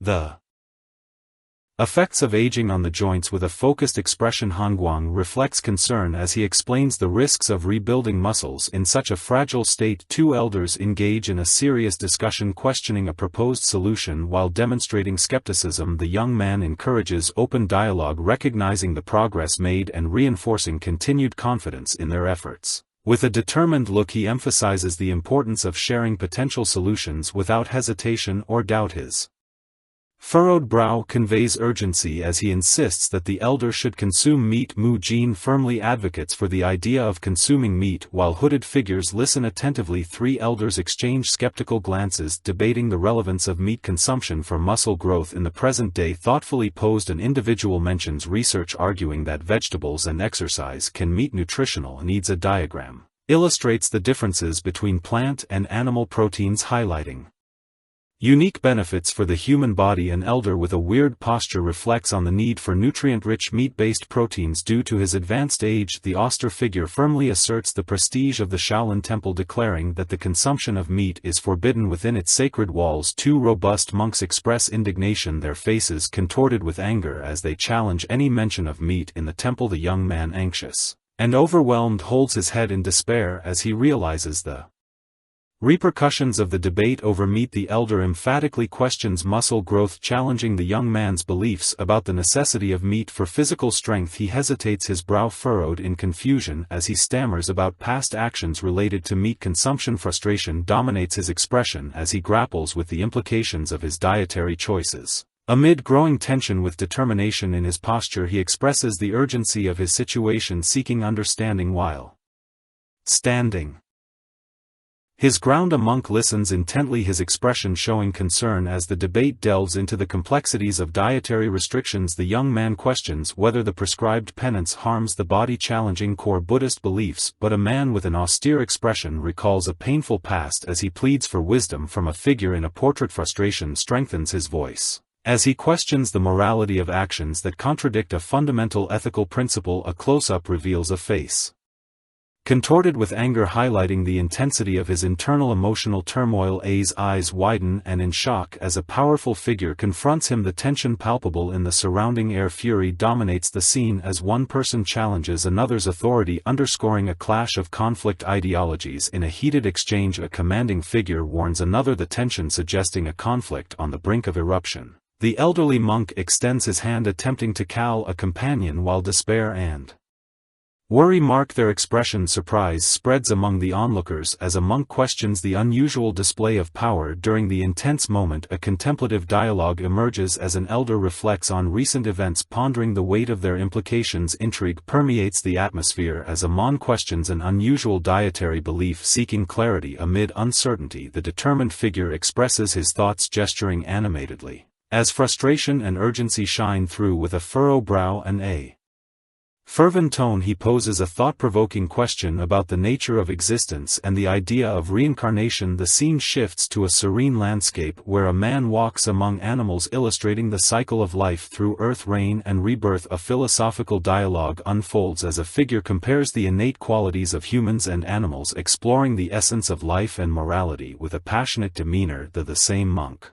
emphasizes the interconnectedness of life, suggesting that humans and animals share a common destiny. A solemn figure with a long beard and thoughtful expression sighs deeply, contemplating the gravity of the moment. Two imposing figures stand behind another, their stoic expressions contrasting with the tension present in the unfolding dialogue. With a decisive tone, a wise elder articulates the importance of tradition while acknowledging the challenges posed by evidence-based beliefs. A young man, his eyes wide with urgency, raises his hand to intervene, his passion evident as he challenges prevailing wisdom. The elder with a resolute posture raises his hand in a gesture of authority, emphasizing the sacred obligation to honor the past. A wise leader adorned with a long beard listens attentively, his expression suggesting a critical decision about to be made. Two authoritative figures engage in a heated discussion as one proposes a drastic change to the temple's sacred laws. Caught off guard, a young man reacts with disbelief, expressing his shock at the implications of the proposed change. With conviction, the elder announced, is a significant exception to traditions, reshaping the rules out of compassion. In a moment of euphoria, a spirited young man triumphantly declares his success, grasping the weight of his achievement and saving someone dear. The elder leader suggests alternatives for Grandmaster Hanguang to consume meat without disrespecting the temple's rules. A determined young man questions the nature of the proposed punishment, willing to accept it on behalf of another. With solidarity, the elders detailed the severe punishment of facing the wall for an entire month, recalling the young man's past experiences surrounded by imposing figures. The elder maintains his firmness, while the young man struggles with the weight of the decision. In a moment of determination, the young man contemplates the challenging commitment to endure the imposed punishment. Filled with resolve, he declares his willingness to accept any consequence without hesitation. The elder monks engage in serious discussion, questioning the appropriateness of their choices amid the growing tension. As dusk falls, the meeting concludes with a solemn reflection on everything that transpired. In the calm of a serene landscape, the scene shifts to the quarters of Grandmaster Hang, where events continue to unfold. With determination in his eyes, a monk expresses his readiness to risk everything for the temple's future. A contemplative figure reflects on the consequences of strictly following the rules, pondering the temple's long history. Another elder voices his concerns about assuming leadership despite his injuries, demonstrating deep respect for tradition. With a heavy heart, he admits the temple's decline and takes responsibility for the loss of its greatness. A wise elder acknowledges the complexity of change, affirming that not all transformations bring positive results. Firm in his stance, he expresses hope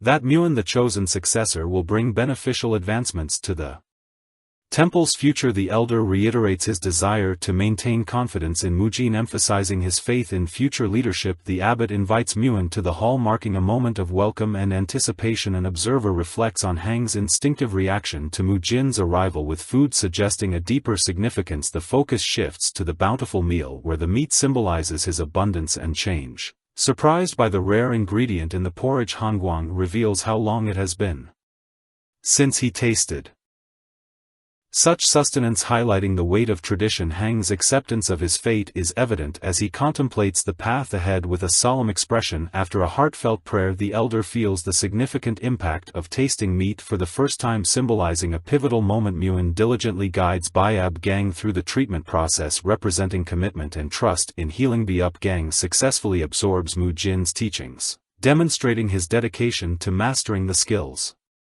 necessary for sustenance. The elder begins to show signs of recovery, revealing the transformative impact of both the treatment and the new food on his health. Muin prepares to face the punishment of the wall, breathing heavily in anticipation of the task ahead. With a reluctant expression, he confronts the harsh reality of returning to a place he hoped to avoid. As he observes the cave, Mu reflects on his past experiences there. Feeling the weight of time on his shoulders, he contemplates a carefree life of training and ADV ventures, longing for the simplicity he once knew. As he prepares to enter, surprise overtakes him as the elder appears unexpectedly, raising questions about their shared path. Mu kneels on the ground, his eyes wide with disbelief as a serious discussion unfolds around him. With a serene expression, the elder announces his willingness to share Mujin's punishment, evoking respect and surprise. Muin looks at the elder, questioning the unusual decision to accompany him in the punishment. Determined yet anxious, he reflects on the gravity of his choices and the consequences awaiting him. In a moment of clarity, Muin recognizes the depth of the connection between them, feeling both admiration and apprehension furrowing his brow. Muin ponders the elder's enigmatic words about the essence of existence and the emptiness of the body. He listens intently, his eyes narrowed, absorbing the elder's philosophical stance. With a hint of skepticism, a spark of realization ignites as Muin understands the unexpected permissibility of reciting Buddhist scriptures. His focus sharpens as he contemplates the meaning of the scriptures he is still learning, surrounded by ancient texts and worn inscriptions. Muin reflects on his journey and the knowledge he still seeks. He mentally revisits the martial arts steps he learned, imagining the books before him revealing the essence of his training. Observing Haiyan Chan reciting with intensity, Mujin furrows his brow, intrigued by the movements he visualizes. Sweat drips down Mujin's face as he processes every detail of his training in a mental whirlwind. Impatience overtakes him as he wrestles with himself, yearning to transform imagined movements into reality. With a worried expression, Muin questions his ability to rise from where he sits. The elder, his face marked by concentration, remains absorbed in his chanting, radiating silent wisdom. Mujin reflects on the rhythm of the chants, seeking to understand if there is an intention guiding his thoughts and movements. Resolute, he declares his willingness to risk everything, feeling he has nothing to lose. Calmly, the elder hints at elusive visions as Muin struggles to capture the fragmented images in his mind. With a confident smile, Muji notices the motionless state of his companion, perceiving him as both a specter and a dream. Determined, he visualizes the perfect execution of the chain punch, ready to transform intention into action. Completing the movement, Muin unleashes an explosive spinning punch. His face marked by the intensity of the moment. Breathing heavily, he realizes how following the rhythm of the chants made his movements more fluid and instinctive. Mujin questions the elder's repetitive chanting, once again sensing an illusion between a specter and a dream. With renewed determination, he announces his intention to try again. Eager to master the intricate movements, the elder strategically coughs, signaling a subtle error in Mujin's technique that requires correction. Seeking calm, Muin adopts softer chants, attempting to find rhythm and connection in his movements. Scattered scriptures suggest that their practice reveals profound truths in fleeting moments. With confidence, Mujin performs a flawless sequence, illuminated by vibrant indicators of his success. Feeling an unsettling weight, Mujin stares into the VO, questioning the unresolved reasons for his rigorous training. The elder's contemplative expression reveals a deep burden, hinting at sacrifices made in pursuit of mastery. With a worried demeanor, Mujin struggles with guilt, pondering the impact of his training on his shared journey. In a powerful gesture, he delivers a high kick, channeling all the energy and effort accumulated in this moment. A shadowy figure emerges, cautiously peeking from behind a rocky formation. As tension hangs in the air, the determined figure steps forward, dressed in orange and wearing a subtle smile, carrying a bag full of provisions. With a gesture of generosity, he carefully places grain dumplings and refreshing water on the ground, inviting others to share. Two figures stand side by side, their expressions revealing interest and camaraderie as they attentively observe their surroundings. Relieved, one of the characters reflects on the scare of almost being caught, while an elder beside him listens attentively, radiating wisdom. A young man's eyes widen as he realizes he understands the abbot's cunning, his apprehension illuminated by a desperate expression. He kneels, clutching the ground, and his frustration becomes palpable as he longs for freedom. The elder observes, recognizing the young man's discomfort and conveying a shared understanding of their limitations. A playful exchange occurs as he interacts with a small creature, balancing his seriousness with lightheartedness. Reflecting on his needs with urgency, a figure expresses concern for another's well-being, highlighting the weight of responsibilities and relationships. The wise figure sits in contemplation, holding a small item. Recognizing a profound change within himself, a physical contrast is illustrated, showing a previously frail body now transformed with renewed muscles, symbolizing growth. He moves with confidence, reflecting independence even when separated from his supportive companion. A sense of duty arises as a protagonist prepares for a meal, revealing the practical concerns of his daily life. A silent exchange occurs between two figures, the elder observing closely while the younger remains focused, suggesting unspoken communication. A solitary figure sits quietly, his expression pensive as he gazes ahead, while a sense of anticipation grows. Emotions surface as he reflects passionately, recognizing the changes around him and his role in this transformation. In a moment of realization, the elder figure considers the profound traditions to which he feels bound, burdened by personal responsibility. A conflicted mindset arises as he contemplates the motivations behind another, self-criticism echoing his own.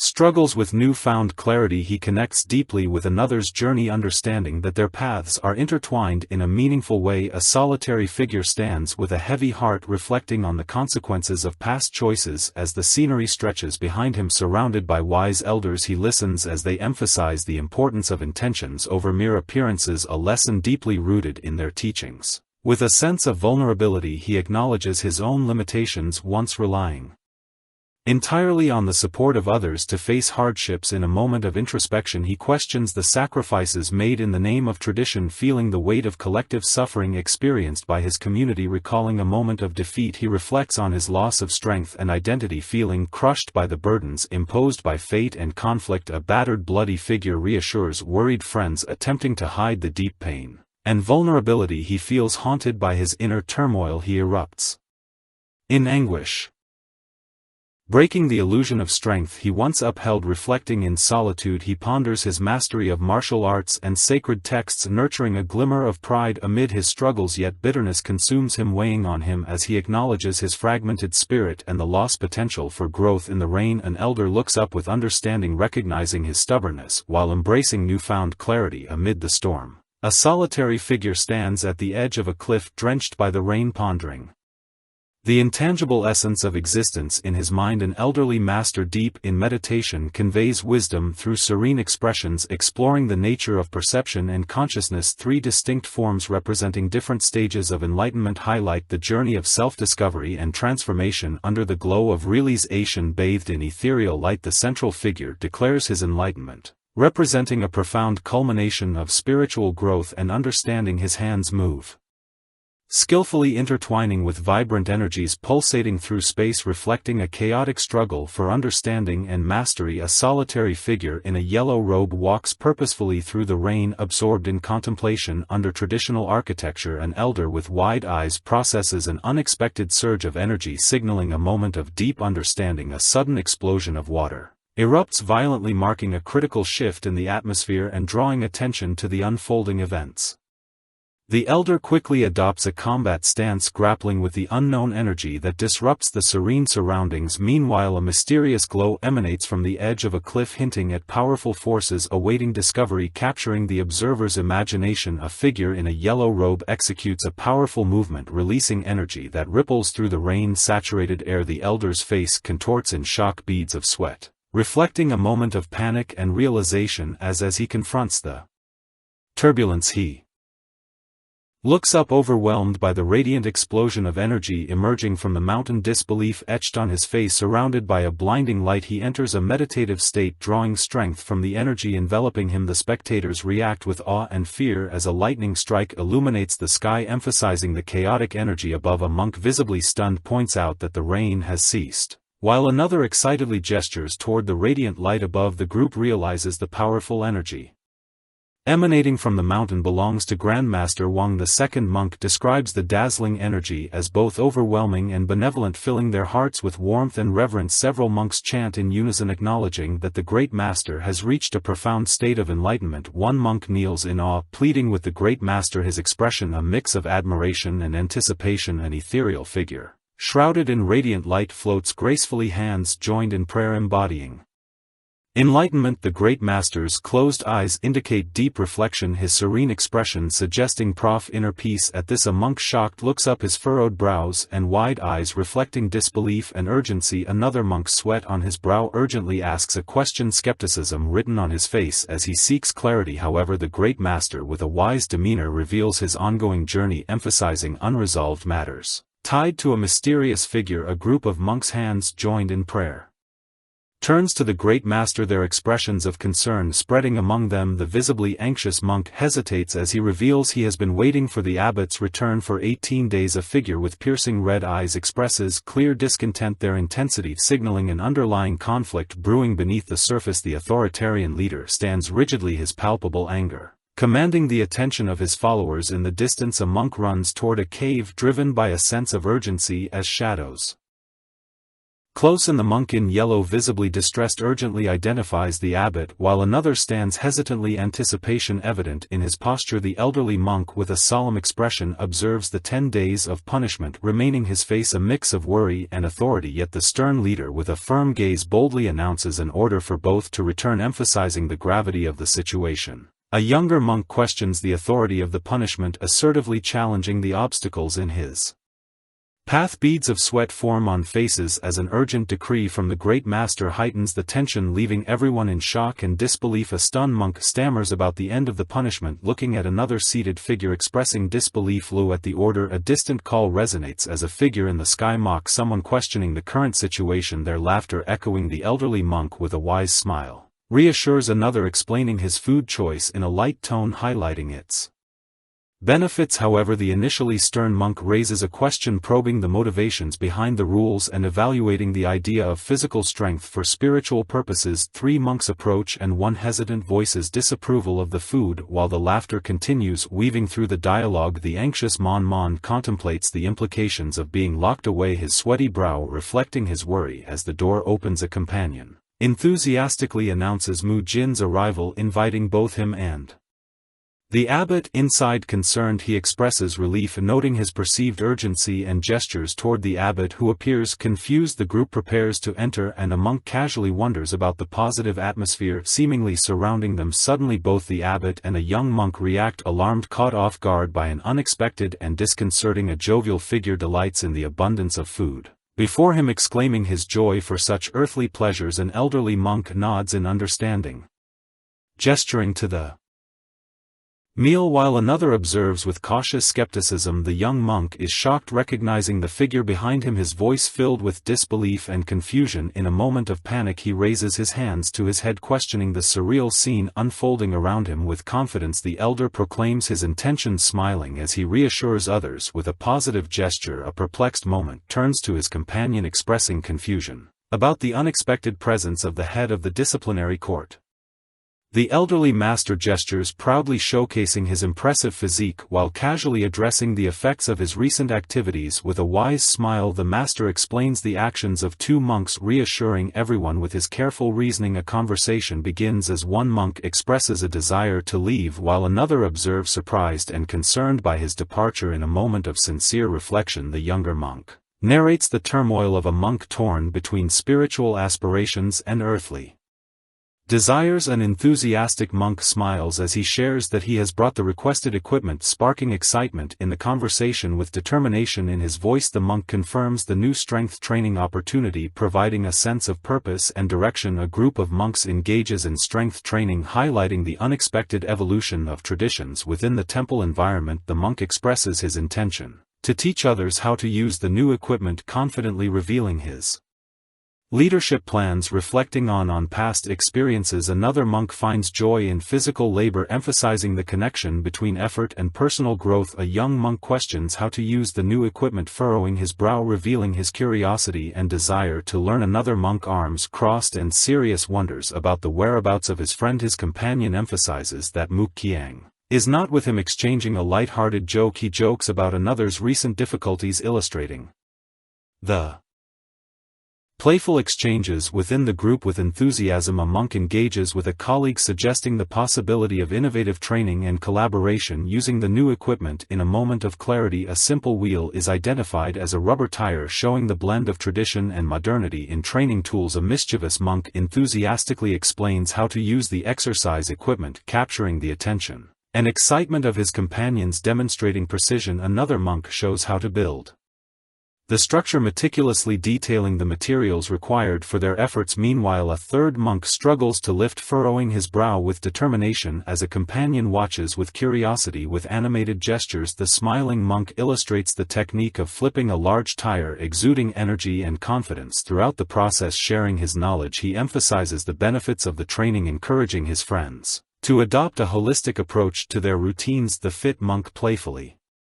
challenges another to try a heavy workout together, exchanging teasing and amused smiles. He warns his friend about the consequences of using internal energy, adding humor to their friendly competition. A curious monk interrupts, enthusiastically asking questions as he rushes over to his companion, who appears slightly confused about the equipment. He experiments with curiosity, trying to understand the correct use. While fiddling with the equipment, astonished, the observing monk watches as his bald friend leaps nimbly, landing effortlessly on a high bar, displaying impressive skill. The mischievous monk demonstrates an impressive kick, while his friend observes with interest, both excited by the technique. A playful monkey swings above them, drawing attention with its antics as the onlookers react with amusement. Another monk hanging upside down receives support and encouragement from his companion, showcasing mutual motivation in this unconventional training. The scene reveals a variety of gym equipment, highlighting diverse training options that go beyond traditional methods and invite exploration. Mo Jean becomes thoughtful, reflecting on the practical use of the various tools, appreciating their functionality compared to traditional gym equipment. With confidence, a monk observes, contemplating the balance between strength and flexibility as an aura of fire surrounds him. Mu Jin is seen working diligently within the Shaolin Temple, focused on building a promising career in martial arts. A dialogue unfolds, suggesting the shared use of new equipment to aid in recovery, highlighting a supportive relationship. A young monk smiles enthusiastically as he introduces a unique training tool, eager to explain its use. The scene details the functionality of a foam roller, emphasizing its robust design for muscle recovery in modern training. An elderly master instructs with conviction, demonstrating the placement of the foam roller in detail, detailing its benefits for physical recovery. Surprise overtakes him when an exercise provokes a sudden reaction. Emphasizing the importance of focus during practice, he reassures his student, explaining that occasional discomfort leads to greater flexibility and ease of movement over time. With a determined expression, he reflects on the challenges faced by his disciples, wishing to share effective training methods widely. In a conversation with his student, the master asks about his progress, emphasizing the connection between practice and growth in martial arts. He expresses surprise at his newly discovered energy, recognizing the improvement since their last meeting with enthusiasm and admiration. Laughter fills the air as they celebrate the success of training, reinforcing their bond through shared joy and achievement. Curiosity arises as the young man questions the old master's actions, playfully suggesting an expectation of something unexpected. The master reveals a map and a letter indicating preparation and thoughtfulness, highlighting their relationship and the journey ahead. They reminisce about past martial arts lessons, emphasizing the growth and understanding gained through shared experiences and challenges. With a sly smile, he extends a scroll, signaling excitement for the journey ahead while subtly revealing his true demeanor. A firm grip tightens around the mysterious object, bubbling with anticipation as the young man prepares for a major challenge. Exhaustion is palpable as he struggles on the ground, pleading for a gentler approach. Amid the intense training regimen, the strict instructor insists on maintaining intensity, accusing the trainee of laziness while emphasizing the need for hard work and perseverance. With a mischievous smile, the team leader calls others gather, hinting at mischief and promising an engaging adventure. He sits in a meditative pose, hands joined, radiating calm and energy despite the flames around him, demonstrating his focused strength. With determined steps, he runs toward the next training destination, his expression reflecting a mix of anxiety and uncertainty about the journey ahead. As he catches his breath, a cloud of apprehension hangs over him, suggesting deeper concerns about the intense training awaiting him. Standing before the grand doors, he ponders the nature of the enigmatic leader he is about to meet, curiosity etched on his face amid the pulsating energy of training. The instructor roars at the unyielding group, urging them to summon their inner strength. With urgency, he smiles menacingly, his eyes gleaming intensely as he threatens to surpass everyone around him. Surrounded by a fierce group of challengers, he stands firm, ready to face the relentless advance. With unwavering resolve, in an agile move he skillfully dodges, exchanging mischievous smiles with an opponent as they compete fiercely. With a powerful strike, he demonstrates his skill, delivering a decisive blow as his opponent watches in shock. Leaping into the air, he challenges his adversary, urging them to show greater creativity and innovation in their movements. Launching forward, he swings a weapon with intensity, while his opponent narrowly evades the impending Strike calculating his next move, he glances back with a sly smile, planning a surprise attack against the prepared adversary. With a precise grip he readies himself to counterattack, his eyes focused and determined as tension fills the air. Executing a sweeping maneuver he trips his opponent, both of their expressions revealing shock and disbelief at the near mishap. Shifting his stance with sweat glistening on his forehead, he prepares for the next confrontation. A fierce battle unfolds as a warrior strikes aggressively with the staff, creating a whirlwind of motion around him. With a wicked grin the opponent rebels in the chaos, fully aware of the hits and anticipating the next clash. Surrounded by multiple adversaries, a fighter feels the pressure of the blows, highlighting the gravity of the situation with each impact. In a critical moment a mysterious bottle floats in the air, catching the fighter's attention and shifting the focus of the battle. A confident hand reaches out, grasping the bottle, firmly ready to unleash a hidden power capable of altering the course of the confrontation. A determined fighter stands atop a mound of defeated opponents, humorously reflecting on a drastic culinary decision. With a disturbing laugh, with a smile he channels energy through his fingers, ready to unleash the formidable technique known as 18 Dharma strikes. Suddenly a miscalculation occurs and an explosion of energy erupts from his foot, causing chaos and catching everyone by surprise. Executing an evasive maneuver he gracefully dodges an impending attack, his movements fluid and precise, showcasing his skill under pressure. With fierce intensity he charges forward, his posture ready for action, reflecting determination and excitement. As he embraces the thrill of battle, a powerful shock wave bursts from his body, causing in surprise, catching two fighters in its path. With a calm yet in demeanor, a warrior criticizes another for losing control, delivering a playful threat. The tension shifts as a protagonist announces the arrival of Muin, holding a letter that sparks anticipation in the group. In a formal greeting Muin introduces himself as a third-class disciple, demonstrating respect despite the circumstances. With an exaggerated expression and puffed cheeks he creates a light-hearted atmosphere, contrasting with the earlier intensity and providing a moment of levity. Laughter erupts as a warrior points at another's hair, mocking the extravagant style with evident amusement. With a playful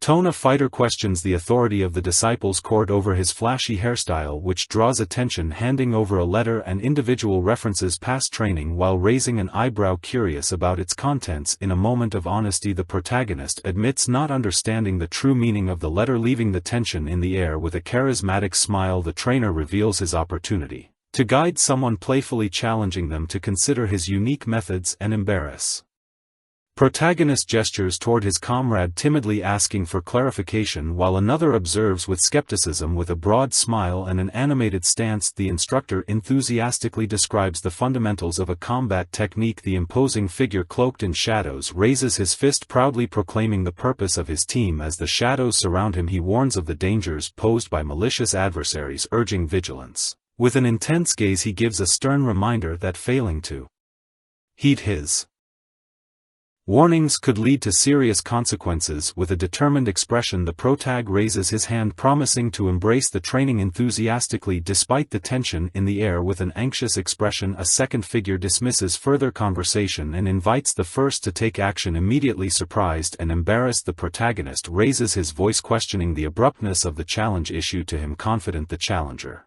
declares his intent to engage seriously. With a competitive glint in his eyes the instructor acknowledges the first protagonist's skills, suggesting they have yet to meet expectations. With a SCE he boasts of mastering the Iron Guard, showcasing his newfound determination. Expressions of shock and disbelief appear on the second protagonist's face as he recognizes the unexpected use of the defense. In a moment of tension a clash of wills occurs as the first protagonist's movement meets the second's aggressive stance. The second protagonist dismisses the initial technique, expressing frustration at its inadequacy in a real battle. Accusations fly as the first protagonist protests the unorthodox tactic, revealing the harsh realities of competitive fighting. With a smug smile the first protagonist swings a weapon, daring his opponent to complain about cheating. Veins bulge on the second protagonist's neck and his eyes narrow as he sarcastically retorts about the cowardly behavior of the first. In a decisive stance the first protagonist confidently declares his intention to take control of the situation. Frustration overflows as the second protagonist recalls the intense battles and dirty tactics he has faced. With a smile the first protagonist observes his opponent's increasingly scarce openings, the consequences of his persistence. A mischievous grin spreads across the first protagonist's face as he jokingly acknowledges the audience's admiration with a light-hearted quip with an authoritative shout. The second protagonist calls for a pause, effortlessly managing the scene's tension while keeping focus on the situation. Lying on the ground, Muin appears disoriented and pensive, sweat gleaming on his forehead as he processes recent events. Surprised, the fallen Mu Jin questions the sharp observation of others with a touch of disbelief on his face as they converse. Anxious energy emanates from the second protagonist, who expresses his strategic patience while revealing his plan to wait for the perfect moment. Frustration fills the first protagonist expression as he reflects on his training, struggling with this belief at his recent performance. Determined, he suggests a collaborative effort to devise a strategy, urgency evident in his tone as they sit together. The serious demeanor of the second protagonist signals impending challenges as he draws attention to the unexpected arrival of the superior with a mix of confusion and urgency. The group reacts to the leader's arrival, speculating about the importance of his message while preparing for confrontation. Commitment to success shines in the group's eyes, ensuring they won't miss the chance to face their opponent. The protagonist rises with his back to the viewer, flames surrounding him as he ponders how to create an opportunity. Kneeling on the ground, Muin explains that he had a plan and only needed to strike at the right moment. Our video ends here. If you enjoyed it, please like and subscribe to the channel. Until next time, bye bye.